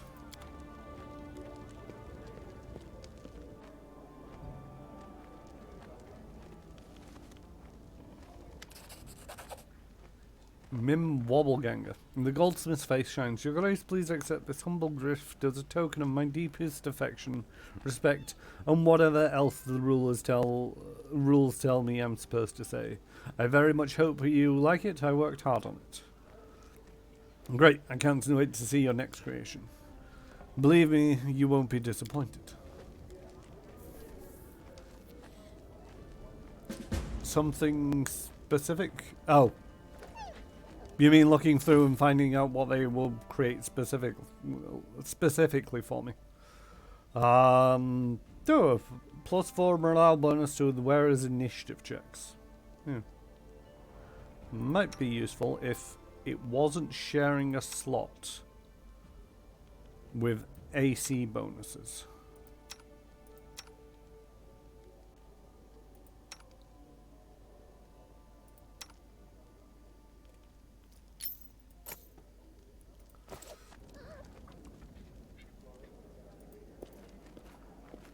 Yeah, I suppose at some point I should actually go click through and find out what they'll make me specifically.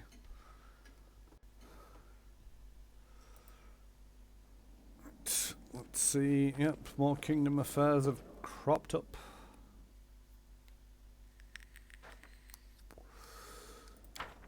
No, it was just that one being over and done with.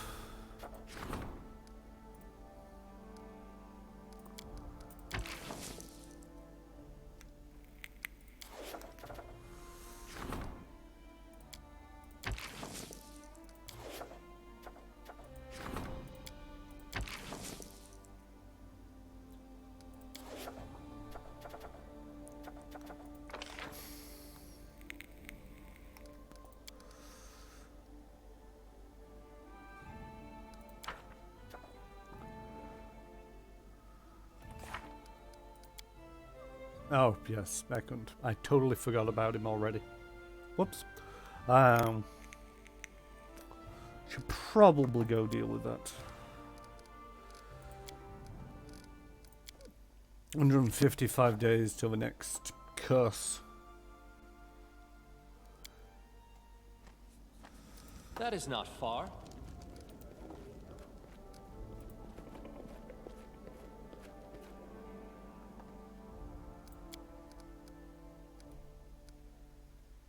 Still got strength drain, stealth drains on Lindsay.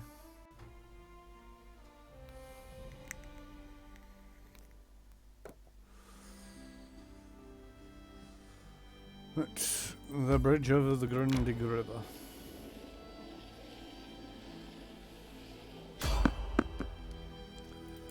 You've spotted enemies. Encounter them. And then, if it's goblins, run away. Ever since I've run away from that one pack of goblins. Oh. I spoke too soon.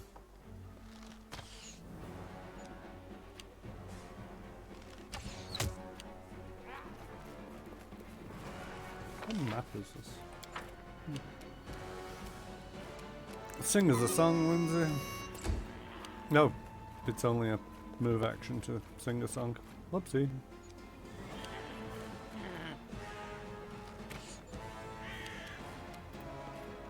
Left yourself open.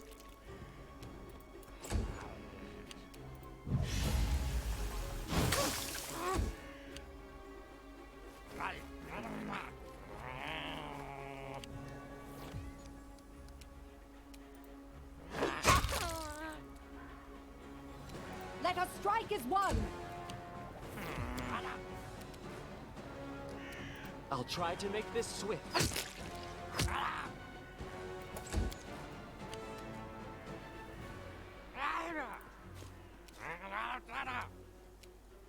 Did you kill the monster in the cave in the bridge over the Gundam River? I may have done. I'm not sure.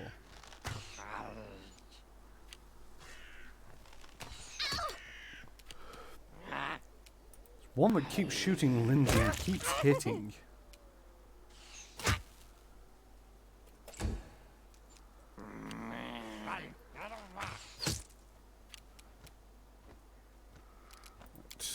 Explode. You didn't explode. Explode. I'll fight if I have to. Still no explosions. Oh, more goblins.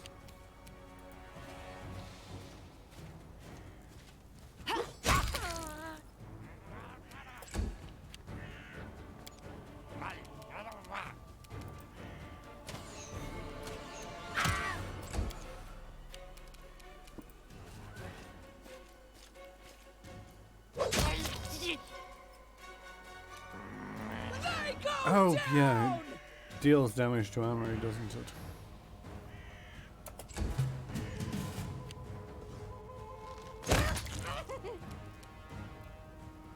Oh god, there's more in the hills somewhere.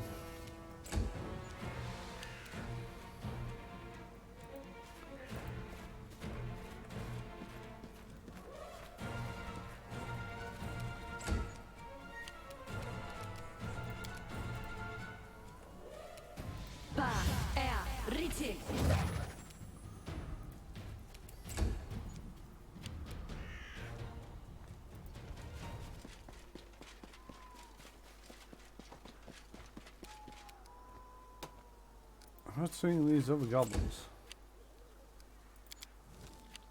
Where is he? Oh, he's over there. So it's come to this.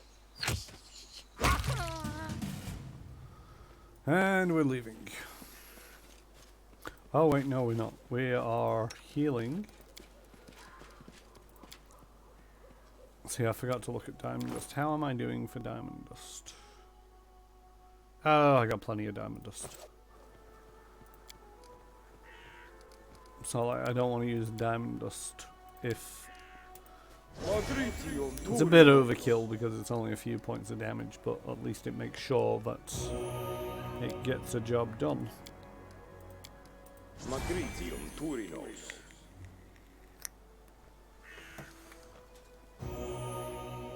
So,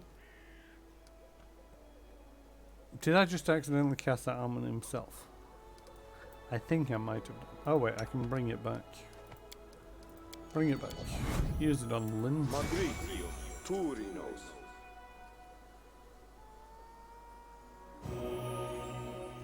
Still didn't help.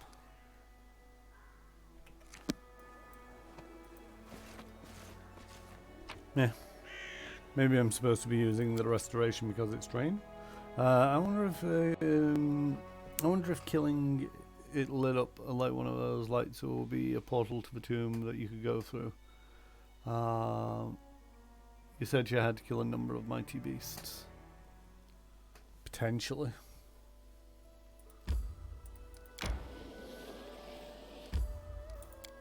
I have a feeling that I've been into the place that you've said, but I'm not sure. We're here now, so we'll go find out.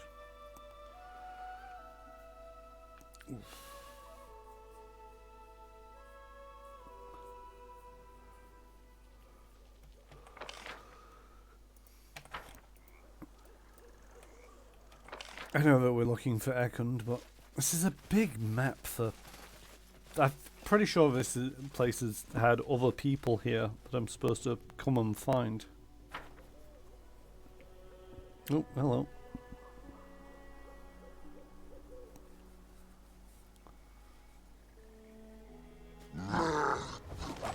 Those take wasted.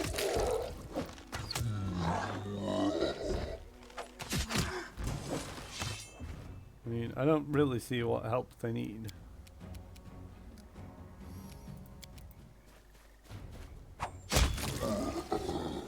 But I assisted. Enemy approaching. Oh, there's more. What's this one?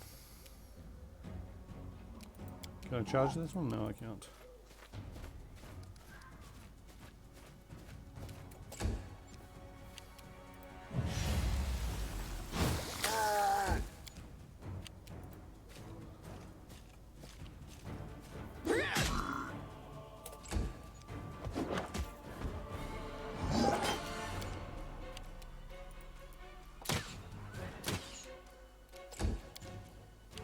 I've been to this place a few times and I can't remember what I've discovered here. It's been so long. This is where I step in. Oh, shoot. Let's try this way.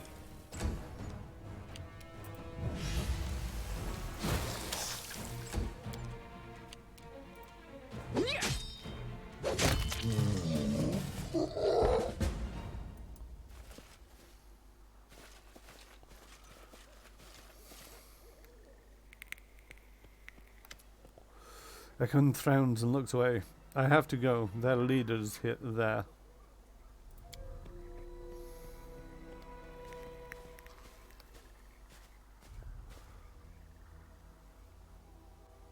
What?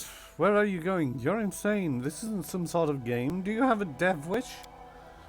Don't listen to her. No one take your revenge from you.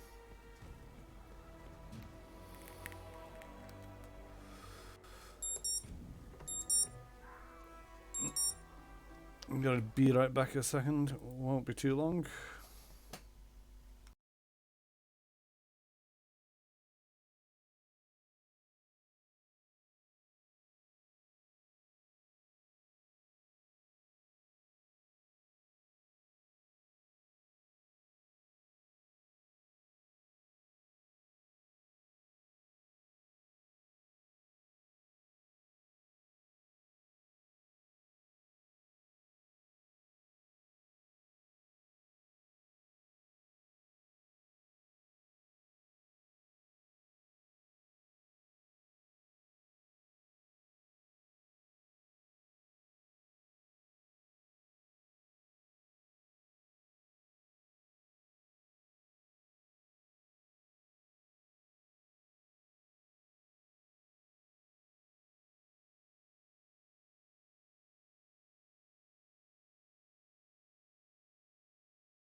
And I am back. Don't listen to her. No one will take your revenge from you. Where have you been all this time? Something killed the first two. The others ran away. We drove them here again. We can't waste time. The giants could escape again. We need to finish what we started. Why did you leave? To pay blood with, for blood with blood. The ghosts of murdered innocents scream for justice. Fate itself has destined Ekun to be an avenger. What? What are you saying? I knew it was you pouring poison into Ekun's ears. Nafti's eyes flare with malicious fire. But Kagard is dead. Isn't that revenge enough, and Ekun? Never. It will never be enough. Elaine, how did you get here? I followed you, Your Grace. I couldn't wait any longer. I'd almost decided to come by myself, but then I saw you walking out of the city gate.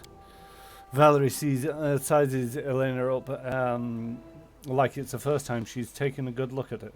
You brought yourself to leave the city. For him. She then turns around and examines Ekund with the same fascinated look. Oh, Elaine, you could have been robbed, eaten by monsters, or both at the same time. Not that the difference will matter. Why take such a risk? Ekund, in the name of Vestral, stop. I can't imagine how bitter you must feel now, but I can't wash away... But you can't wash away your grief with blood. You have to say farewell to your family. Honor their memory. Let the gods have mercy on their souls. Only then will you be able to start a new life. Elena gulps nervously and looks at everyone present. Please, let's all go home. Octavia bites her lips. I understand what moves you, Ekund. Callistria, as my witness, I'd hunted the Technic League for my entire life. But that's not really life. It's a curse.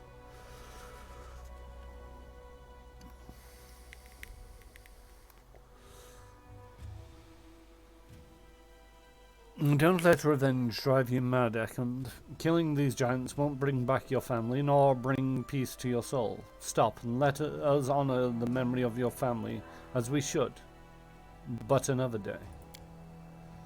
Ekund's voice is resolute and firm. The hunt must go on, always, forever. While I sit idly, I will know no peace.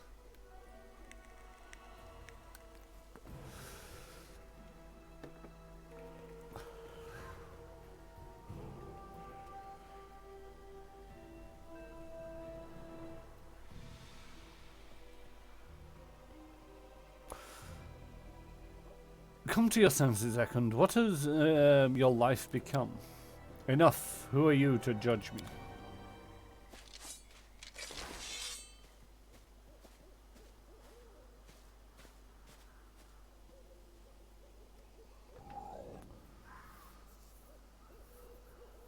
Don't just send their clods. Hit them while they fight each other. I smash you into the ground. I trample you.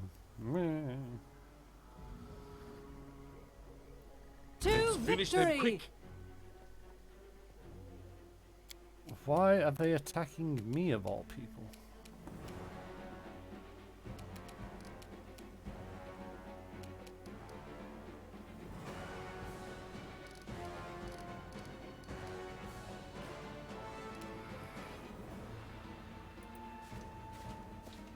I mean, let's go deal with the giants.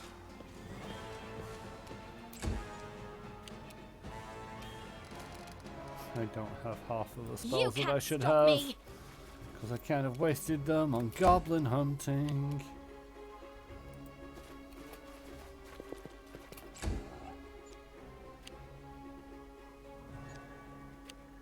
This is gonna sting. Ekund is really good with that bow.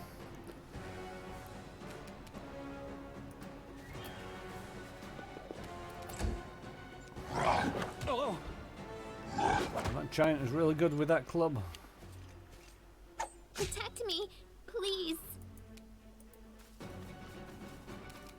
Sing us a song, Lindsay. You're annoying.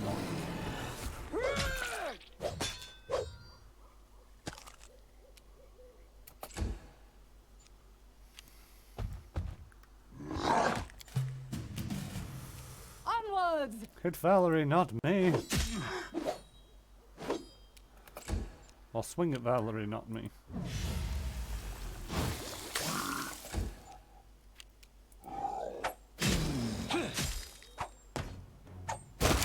Giants have a lot of hit points.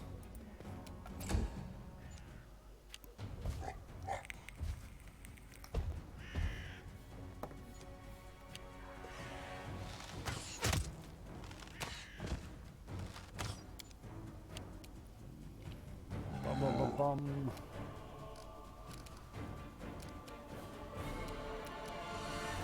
Cleanse is not in range of the burst.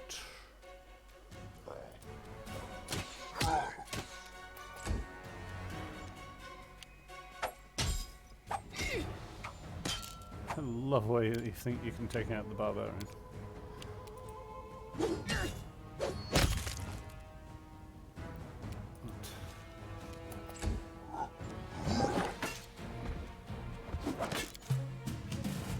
Stay behind me!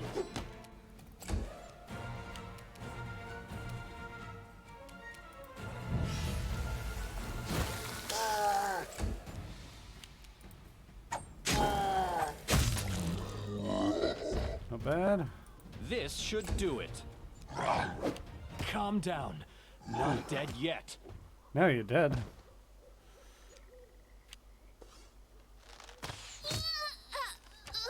Oh, nasty icon.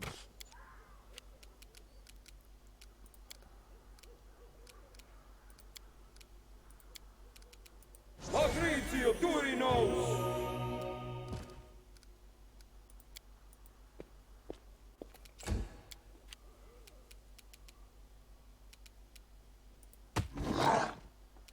Oh, and then I just died instantly again.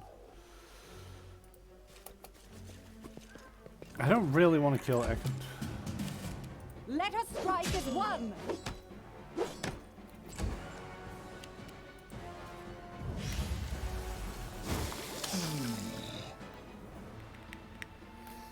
Does Octavia have the bab to be attacking more than once with a bow? I don't think she does. I mean, yes, she would attack more than once with a bow.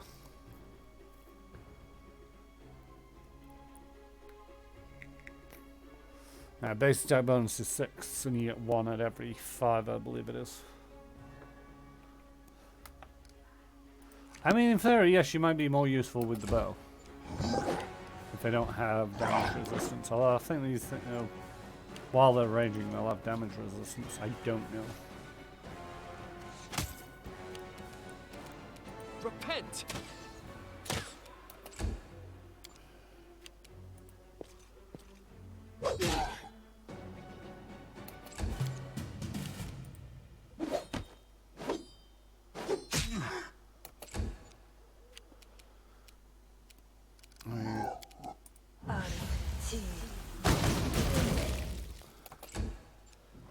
I need to attack more than once.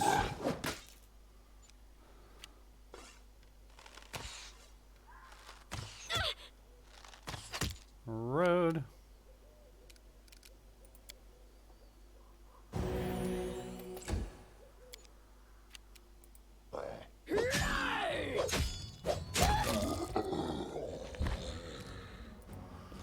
Right, Tekken, are you going to come to your senses?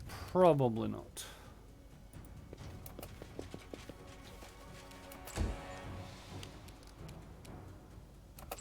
Give him a chance to come to his senses. He did not come to his senses. Alright.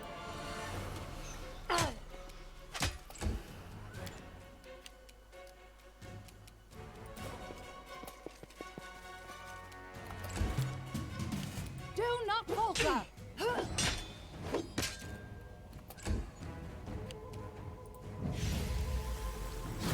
My path at an end.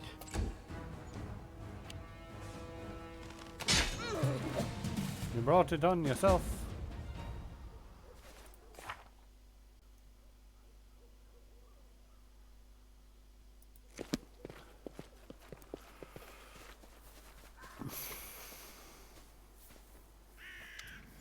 Ekund is just coming to. He looks at you vacantly but expectant.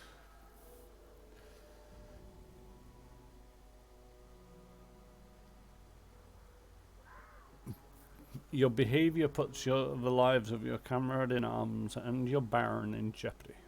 I'm sorry, Ekund, but justice demands you to be punished. By the powers invested in me, I exile you from these lands. Dang. I'm sorry it came to this second. Let's do everything in our power so this will never happen again. What are you staring at? Get up. These things happen between friends. Just be sure it doesn't happen again. Ekundeo, you took up arms against your ruler. The punishment for treason is execution. It will be carried out immediately. If you have any last words, I'll hear them. Die, traitor! Watch and know what, this is what becomes of those like him. Dang it, I didn't really want to do this, but your behavior put your lives of your comrades in arms and your Baron in jeopardy. I'm sorry, Ekund, but justice demands you be punished. By the powers vested in me, I exile you from these lands.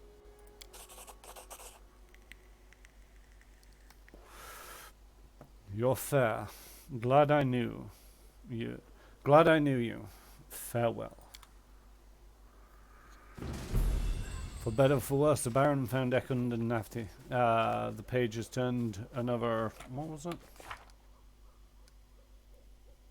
Adventure completed. And whether the Grim Ranger found what he was looking for is for him to decide. Yeah, taking my alignment seriously. Yeah, I didn't really want to do that. It's one of the few times where it's like, no, I really want to not kick Ekund out of this because he has come in so clutch at certain times. You know, when it was coming up against them trolls and having that bow of fire, he absolutely wrecked them. You know, he's one of the people where it's like, if I had to take somebody out of... If I needed to increase firepower and I wasn't sure how to do it, bringing him with his bow and benching probably Octavia just turned so many fights around. But I've not really been using him. I am lawful good. I'm sticking to my guns. And his tale is over. Another couple of Kuriki. +1s only though. Amulet of Natural Armor. Scale Mail +2. Ring of Protection +2. And Braces of Armor. Braces of Armor +2. Useless junk. Some coinage. Useless junk. Take the coinage, but not the useless junk.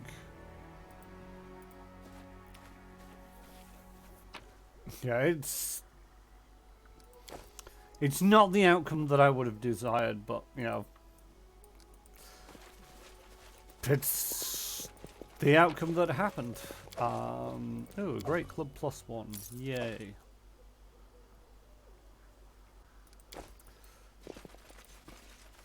The cave over here. That's where I was actually also going to look at. Should heal up as well. Get ready for battle against what? I've murdered everything in this area so many times. Oh, more hill giants. Great stuff.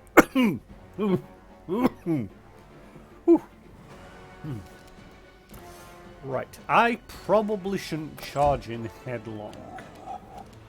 Octavia, catch them while they're flat-footed. Are they flat-footed? They're not flat-footed, are they? Oh no, that one is. This one is flat-footed.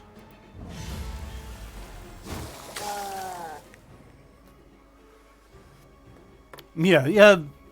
This is the thing. I don't,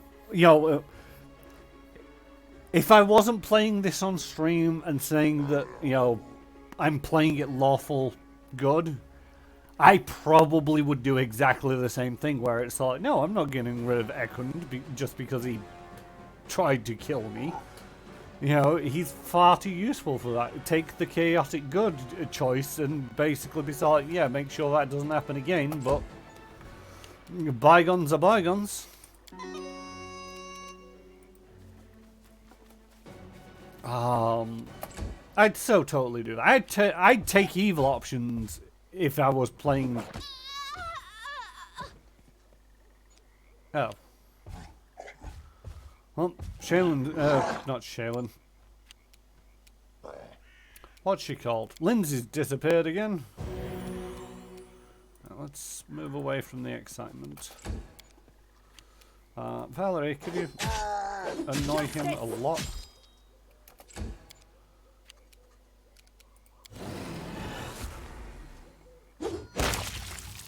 That'll do. And murder that guy.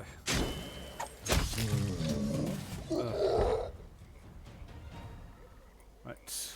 Tristan, let's have some healing.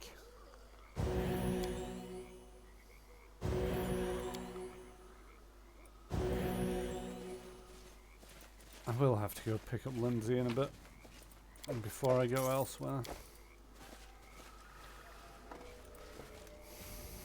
Luckily, Lindsay's the one who can't die.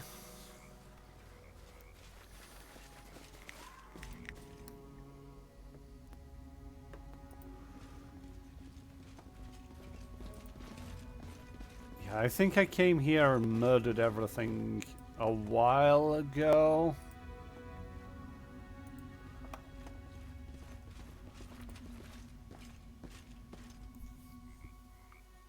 Because I can't remember what I was doing.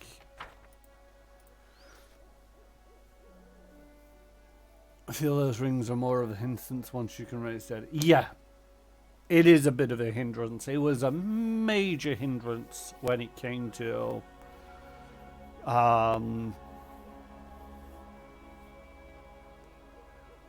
because this is the thing. I have a right at the start of the game, you get given a scroll of Raise Dead. And I still have it. And I know it's that one, because if you look at it, the bottom, where is it? I'm pretty sure it's that one.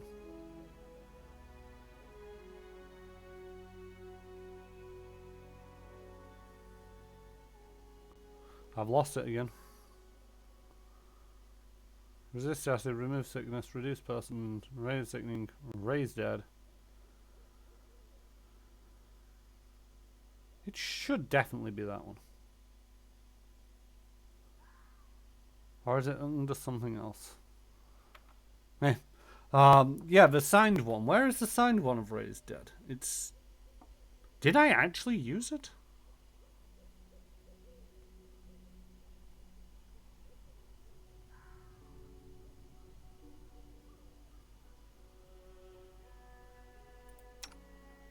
I might have actually used it. I could have sworn that I actually had the signed scroll of Raised Dead. The thing is, what's odd is like everything else will tell you... Yeah, if you look at just about anything else, you acquired this while exploring the Khalid Barbarian camp.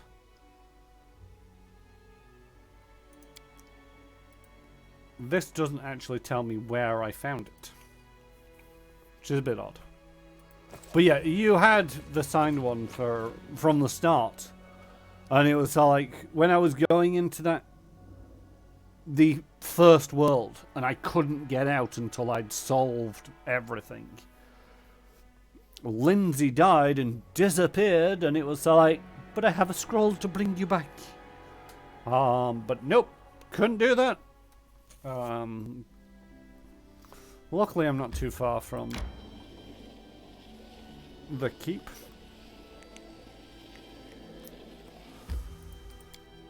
And I can go rest up.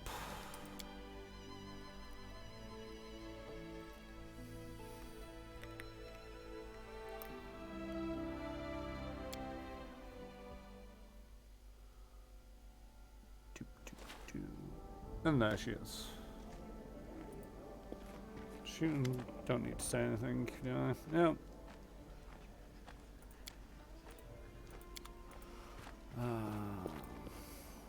Right. Let us rest up.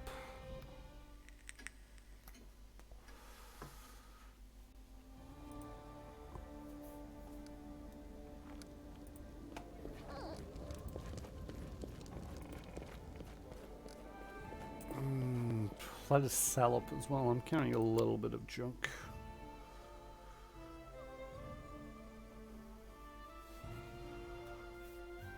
But yeah, I find that, and the fact that, you know, one of my major bugbears, especially in games like this where you eventually get the ability to raise dead, is...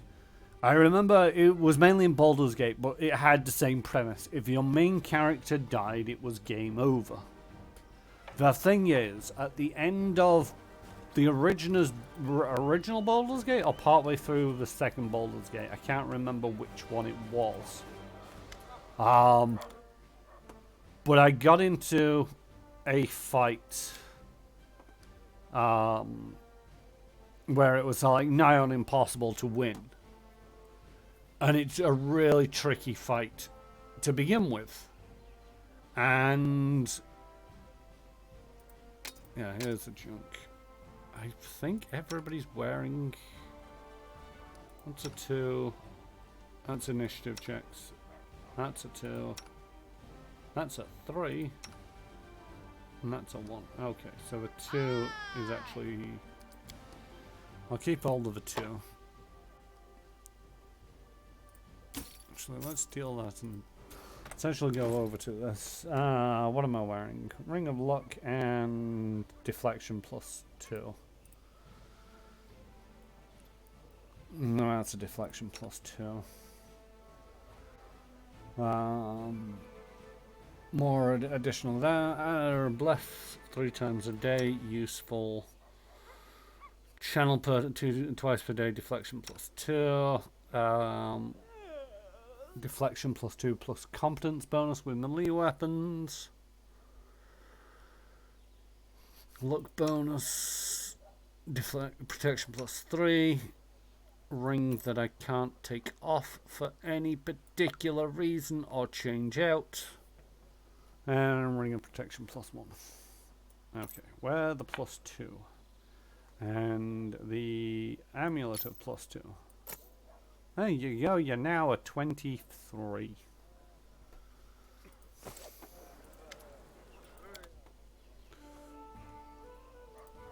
And then you can go and sort that. Oh, I didn't check people's braces. I'm not wearing braces. Sell that, go back out. Right, is this going to bump you up? It is not. Because it is... It's an armor bonus. So the only person it's really going to affect is Tristan, who is on a +5, and Octavia, who is also on a +5. So the +2 is near useless. It's one of them weird things. It's like, I don't know if your Orcish endurance leaving you up for the next hit is really helpful either, especially if you're the main, it's not using Death's Door. Yeah, that is also a potential disadvantage, is like, by being up and conscious, the game really does, you know, focus down on me. I've had it in occasion where, you know, like with Ekund in that fight, Lindsay went down straight away, and then Ekund continued to target Lindsay, and I've had that happen with people. But yeah, not going down as a half-orc is also a bit of a disadvantage at times. You know, there's been times where it's like, I just wish I'd just lie down on the floor and pretend to be dead. The only time that it is really useful, and it's potentially one of them things where you might want to pay attention to it, is when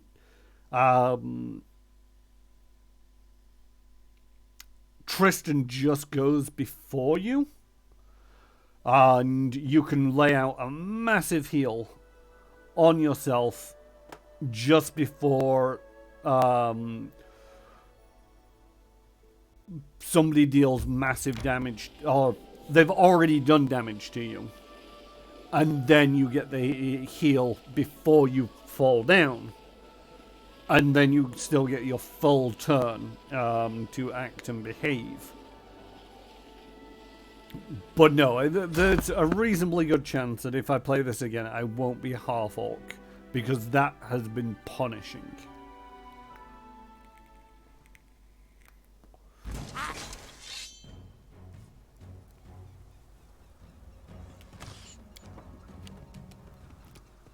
Yeah, it's better early on, and it's just so annoying when, you know, I was saying about Baldur's Gate, in the fact that, you know, come the end fight, I had a Wand of Resurrection, I had a druid who could cast Raise Dead and Reincarnate, I had a cleric who could cast Raise Dead and True Resurrection, or some variant of these. I mean, there was multiple Be Alive spells. Most of them could be cast in combat. Those that couldn't be cast in combat, you know, if somebody went down, you'd just bring them up once the fight was over. Wham bam. Everything is pretty much, you know, you're fighting fit for the entire duration for everybody else. But the moment the main character hit 0 HP, it's game over. I appreciate in this, it's slightly more lenient in the fact that if the main hero hits 0 HP or slightly negative, then they'll fall down and they can be brought up through traditional healing.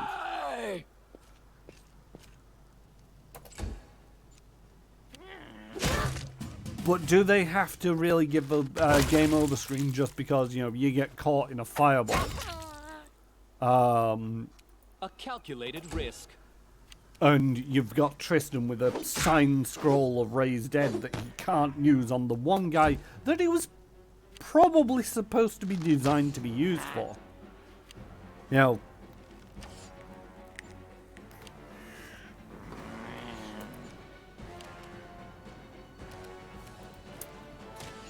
I don't know. I think, especially since the amount of resources is limited, that can do a resurrection. You know, does Tristan have Raise Dead prepared? Does Tristan have any other form of Raise prepared? Is in your inventory a scroll of Raise Dead? And once the combat is over, it turns around and goes, you must use one of these resources now, or it's game over.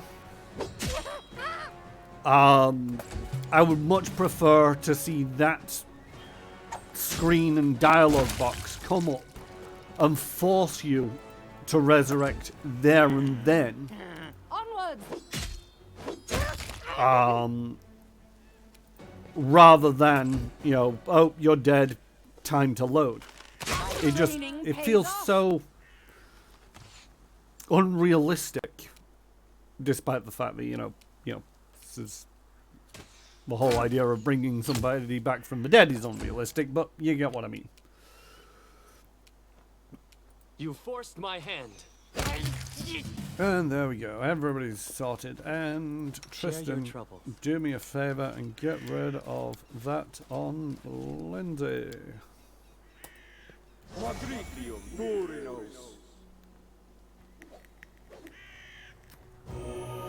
You know, I suppose there are other ways of dying. There's a con hitting 0, that'll kill you most of the time.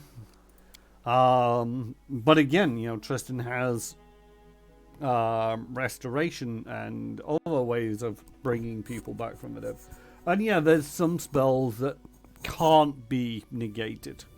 I don't know how many of them are actually in Pathfinder Kingmaker, especially in use by the enemies. And some methods of death, for example, in D&D, if you get disintegrated, you do not get a choice. The only way that you can be brought back from disintegrated is with a true resurrection. Catastrophe. The entire region's harvest grain got infected with ergot. The local people faced sudden famine. The council was unable to gain controls over the remaining of the uninfected grain, so all the citizens will be able to live through these tough times. The people are grateful for this intervention, but the decision was made too late. The famine is growing worse and supplies are frequently stolen. Everything goes down apart from loyalty. Nice. Tristan, you're screwed up.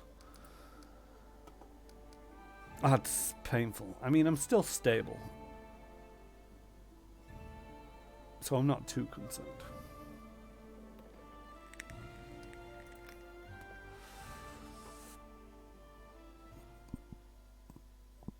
Yeah, death magic.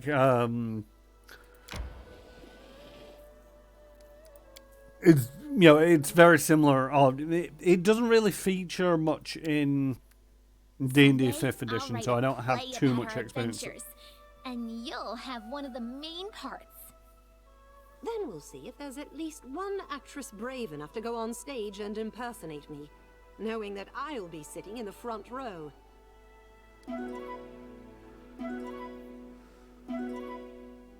I mean, that's oddly... Valerie, why would you be at the play, sitting in the front row, watching yourself?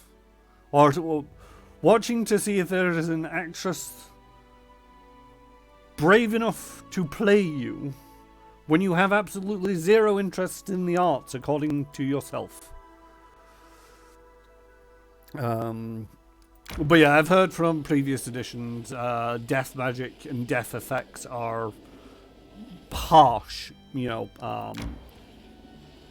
I think to a certain degree it was designed to get around the perpetual resurrection, because you get to a certain stage and it's like, laugh in the face of danger. I'm not allowed to just leave this area, and there's something on the road. I've not been here before. There's some edible mistakes. There's some edible moss over here.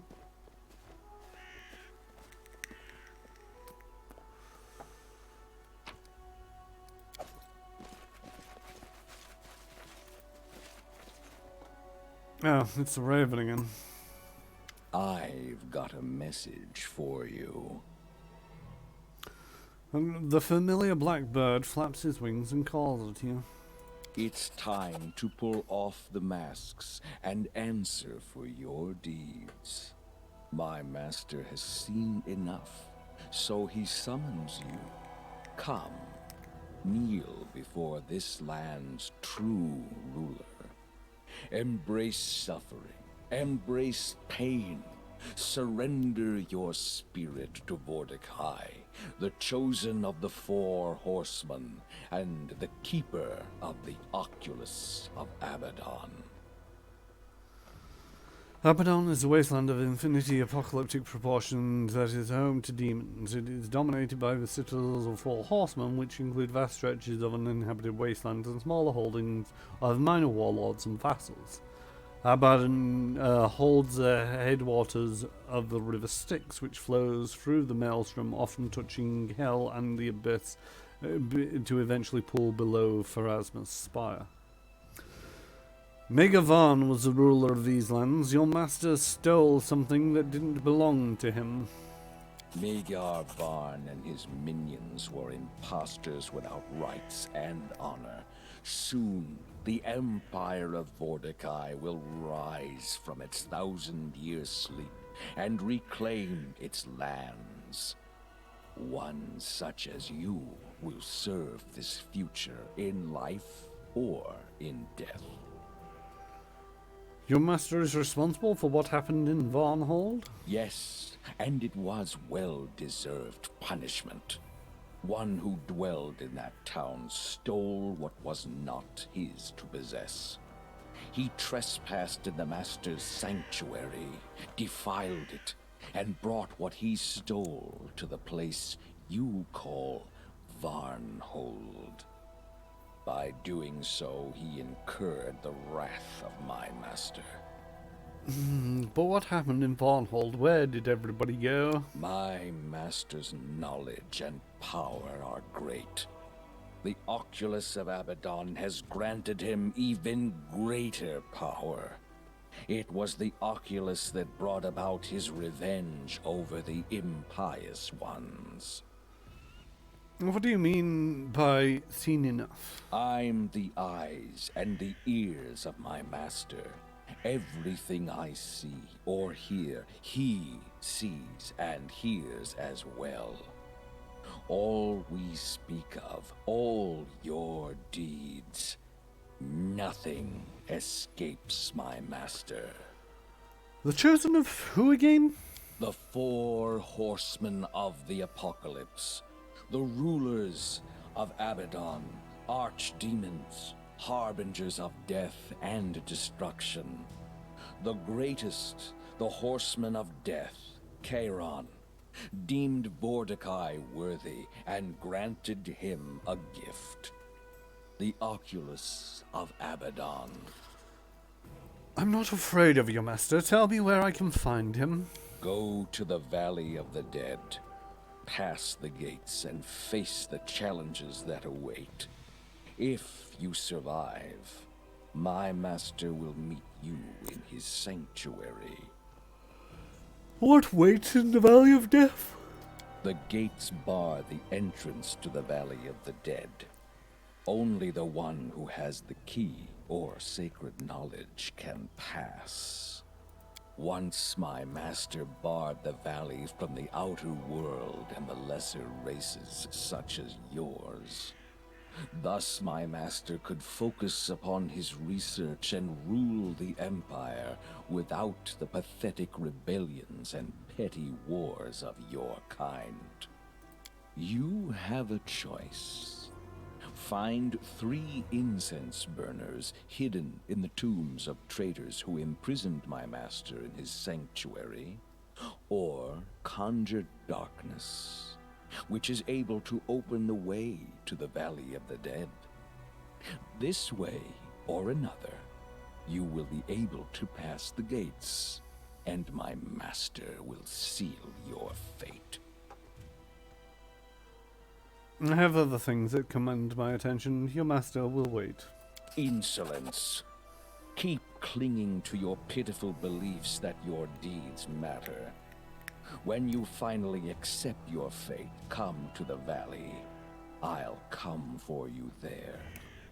In other words, they agree that they will wait, because I say they shall. That's not exactly a power move, Raven. The mysterious raven that's been following the Baron since Varnhold delivered a message from Mordecai. The annihilator of that unfortunate town wishes to meet us personally. We're to head to his sanctuary.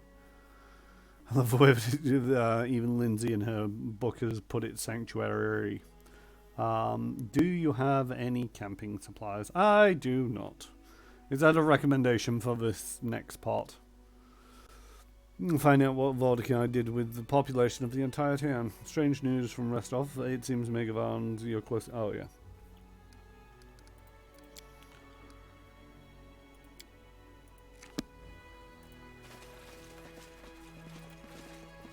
Wait.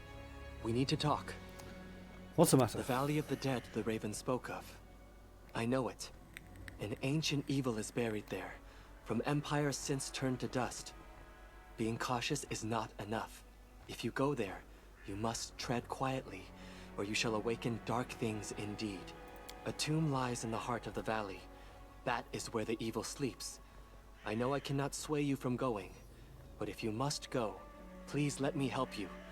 My faith may help, when spells and steel may not. We travel together, and I shall follow you to the Valley of Dead.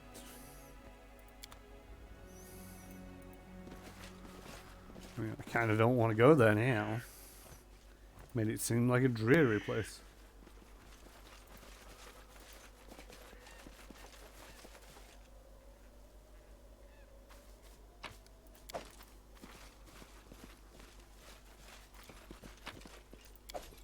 Oh yes, 5 eggs in a sack.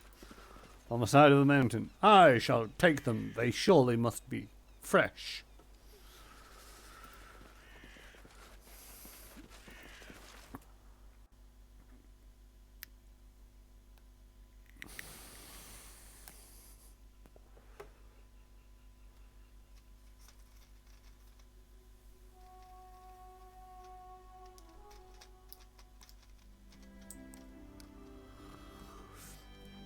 The thing is, it's one of them where it's all like, again, you know, it's all like, Josh, you're mentioning that I should probably take camping supplies because I can't rest there.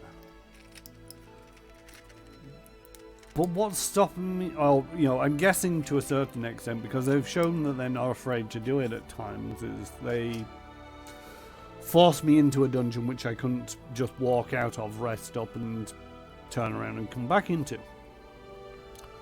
Which is fair enough, you know, I accept that fate, but also at the same token, it's like the game's not giving me any hints so far that I could really do with carrying around with me camping supplies.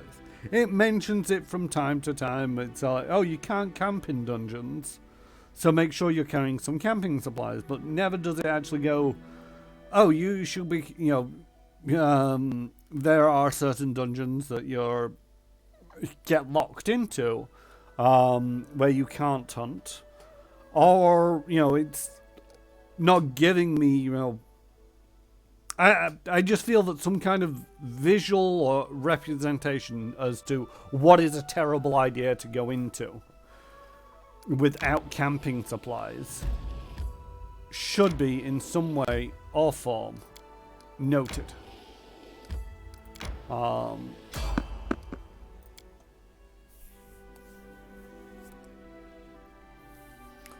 Because especially if it ends up being impossible. With that, you know, it's like, oh, you've got so many. Right, can I just leave this area without triggering? There we go. Still counts on the survivor, but I don't have to deal with the goblins. So yeah, it's like, if it gets impossible to do the entire dungeon without resting at least once or twice, it's just one of them where it seems rather, well, annoying. You know, it's like now I'm actually having to go back to town? Can I stop at my village here to pick up camping supplies? And it's like, how many times am I expected to rest? Once, in which case I'm carrying around 60 pounds of supplies. Twice, We should gather our strength. in which case I'm carrying around 120 pounds of supplies. The more I travel, the more I'm sure. True nobleness is not inherited. Every other smug dimwit with a Marquess title has worse manners than his horse. Marquis title.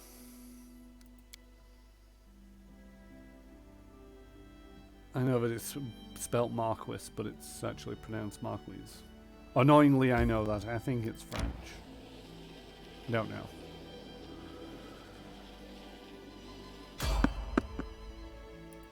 Fight. Bum ba bum. More goblins? I don't know what. Oh no, it is more goblins. Let us sneak away.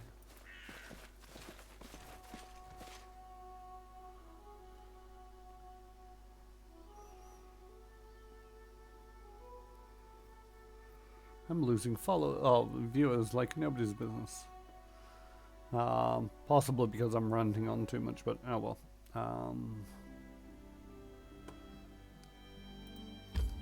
Don't forget, if you are new here, to drop a follow. Yeah, follow. I think it's follow.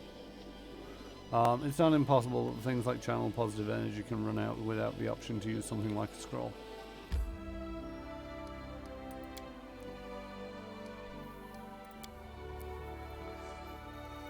Yeah, channel positive energy is one of them where it's like it's very easy to run out of, especially soon as there's the counterpoint that uses the same one where it's like channel positive energy to damage undead.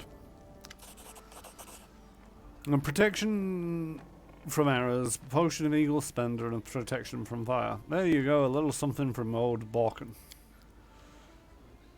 I would like you to craft something specific.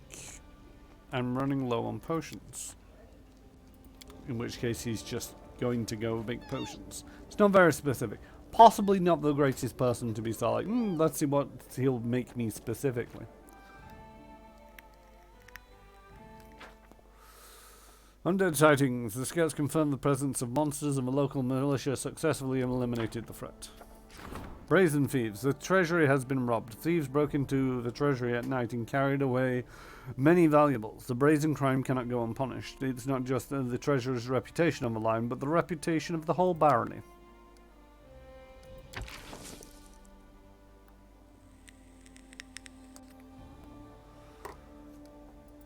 Well, the way that it's like, yes, it's all about reputation, but we can send the person in with the +9. We'll have 41% chance of succeeding.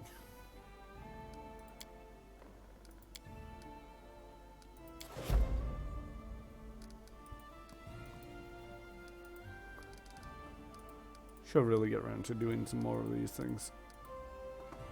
But it'll be fine. Leave it for now.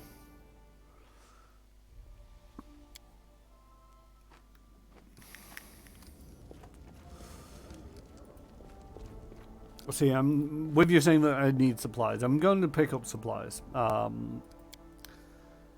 Because you've never done wrong by me. But at the same token, I'm sort of like now kind of determined to make it through as much of this dungeon as possible without actually resting. Might be possible because I've got so many scrolls and potions and all kinds of hoo-ha. One of the things that I'll probably do is, the number of times where I'm walking around with Tristan and people are somewhat injured and it's like, I'm just going to blow a couple of heals. What I'm probably going to do in favor of instead is I'll use up some of these. Why are they not stacking? 99. Oh no, they're cure serious. They're cure moderate. Okay, that's why they're not stacking. 89 cure moderates and 10 cure serious. Potions. Use up any scrolls that I have. As it should be. Of the same.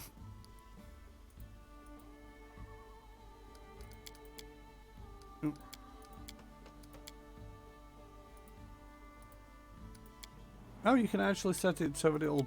Oh, okay, that's useful.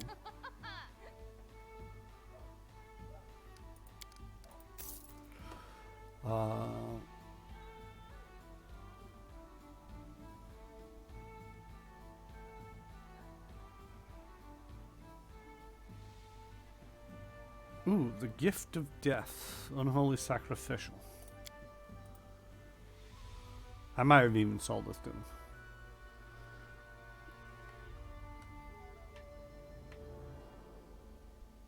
Yeah, that's not really all that great. Unless I'm expecting to go against too many good people, but I'm not expecting good people out of this. Right, you should have camping supplies. I'm pretty sure I've actually sold you camping supplies. Sell everything to this person. So much junk.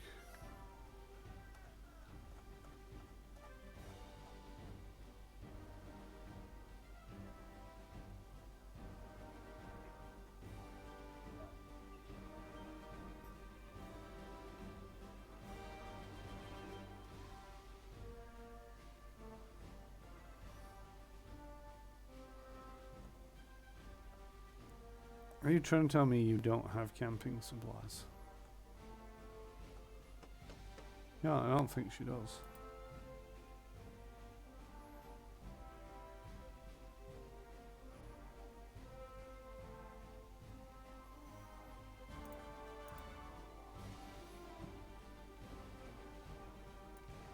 Commander usable. I don't think that does. Accessories. No. Armor, definitely not. It's one of the other merchants.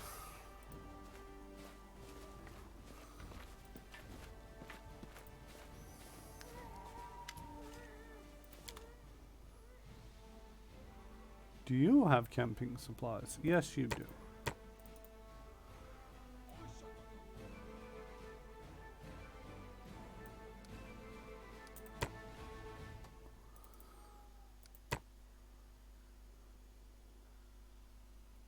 $2 million gold for 25,000 build points. It just seems odd that you can actually buy them from here when you can actually buy them on the map where you can use them. And it's slightly better interface. So yeah, I'll buy 6 camping supplies and take them with me. I might be able to wander out, and I might just do that. I need to make sure that I don't actually click the button to use them up on the way there, because that's another thing that I tend to do. Is I'll like, yeah, just use the camping supplies.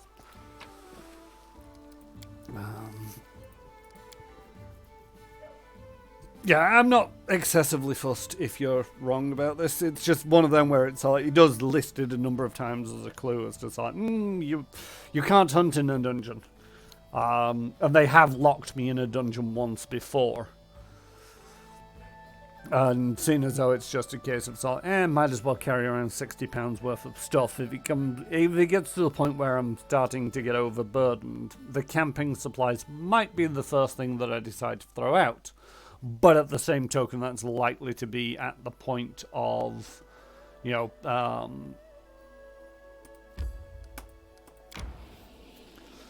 I'm pretty much done and dusted with the whole place, and it's like, yeah, I want to take this out rather than this other thing. Bum, bum, bum, bum. Kingdom stuff has cropped up.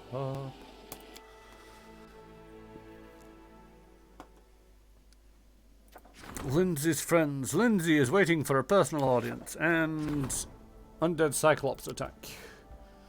Memory, you know what to do. Murder everything.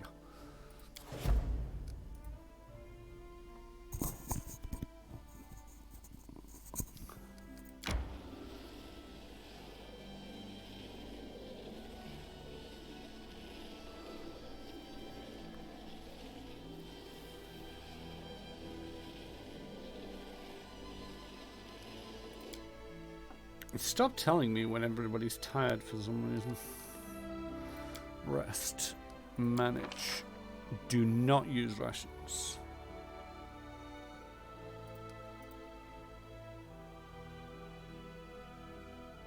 If I click that, it says it's only 9 hours of rest. If I untick that, it's all like hunting is required. Okay, yes. Octavia, do you think I should cut my hair even shorter? I think you'll look great with any haircut. Even if you shaved your head bald. Maybe we should try that.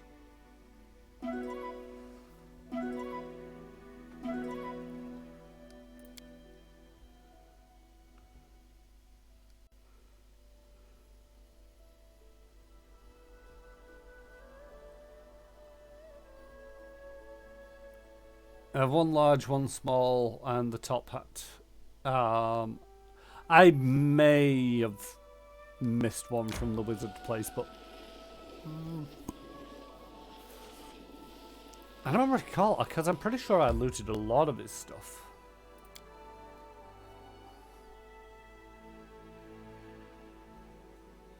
I've not even checked to see if I've got all 3 of the sensors that are required to open this door. Should possibly have checked that first.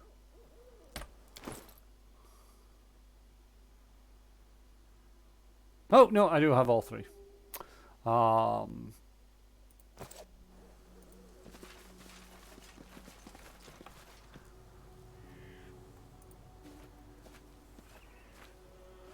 There are tracks in the dirt. Numerous people on foot passed through the gates into the valley not long ago.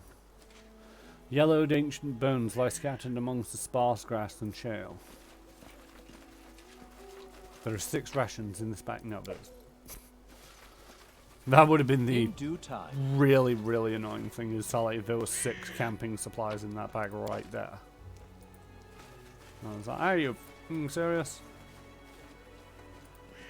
Might as well check this way as well. There might be something of interest. There isn't. Oh, it is time for me to get going. To plan. And I do actually have to get going today. I decided yesterday that it was too cold to be going shopping, so I didn't go shopping for food for the week yesterday. And it is colder today. So, it's actually kind of an ideal place to put it on pause for the time. Because next session, Thursday, we will be going into the Valley of the Dead. I'm wondering what wonderful surprises we may find there. This is possibly a terrible idea. Yeah, it's not actually so much... well, yeah, I hope it goes away soon. It's not aching as much. It's just more so like trying to get all the gunk out, which is unfortunately annoying more than it is troublesome. But thanks to that, yeah, it should clear up in a couple of days. But yes, I will be back on Thursday for more Pathfinder Kingmaker. I also stream Hitman 3 on Fridays, Cyberpunk 27 on Mondays, and I stream co-op games with another Twitch user called KitchiGuyNeko_UK on Saturdays. Full details are in my schedule below. If you're new here, don't forget to drop a follow and you'll get notified next time I go live. And I hope to see you all then. Oh, raiding. Is there anybody worthwhile raiding online today? Hope nobody's playing Animal Crossing. Oh, Pathfinder Games is doing some D&D prep, I believe. Which isn't Animal Crossing. So let's go raid over there, shall we? I've lost which one it is. Here we go. Raid. If you all want to join me, that would be much appreciated. Here, Singer Games. And I've spelt it wrong again.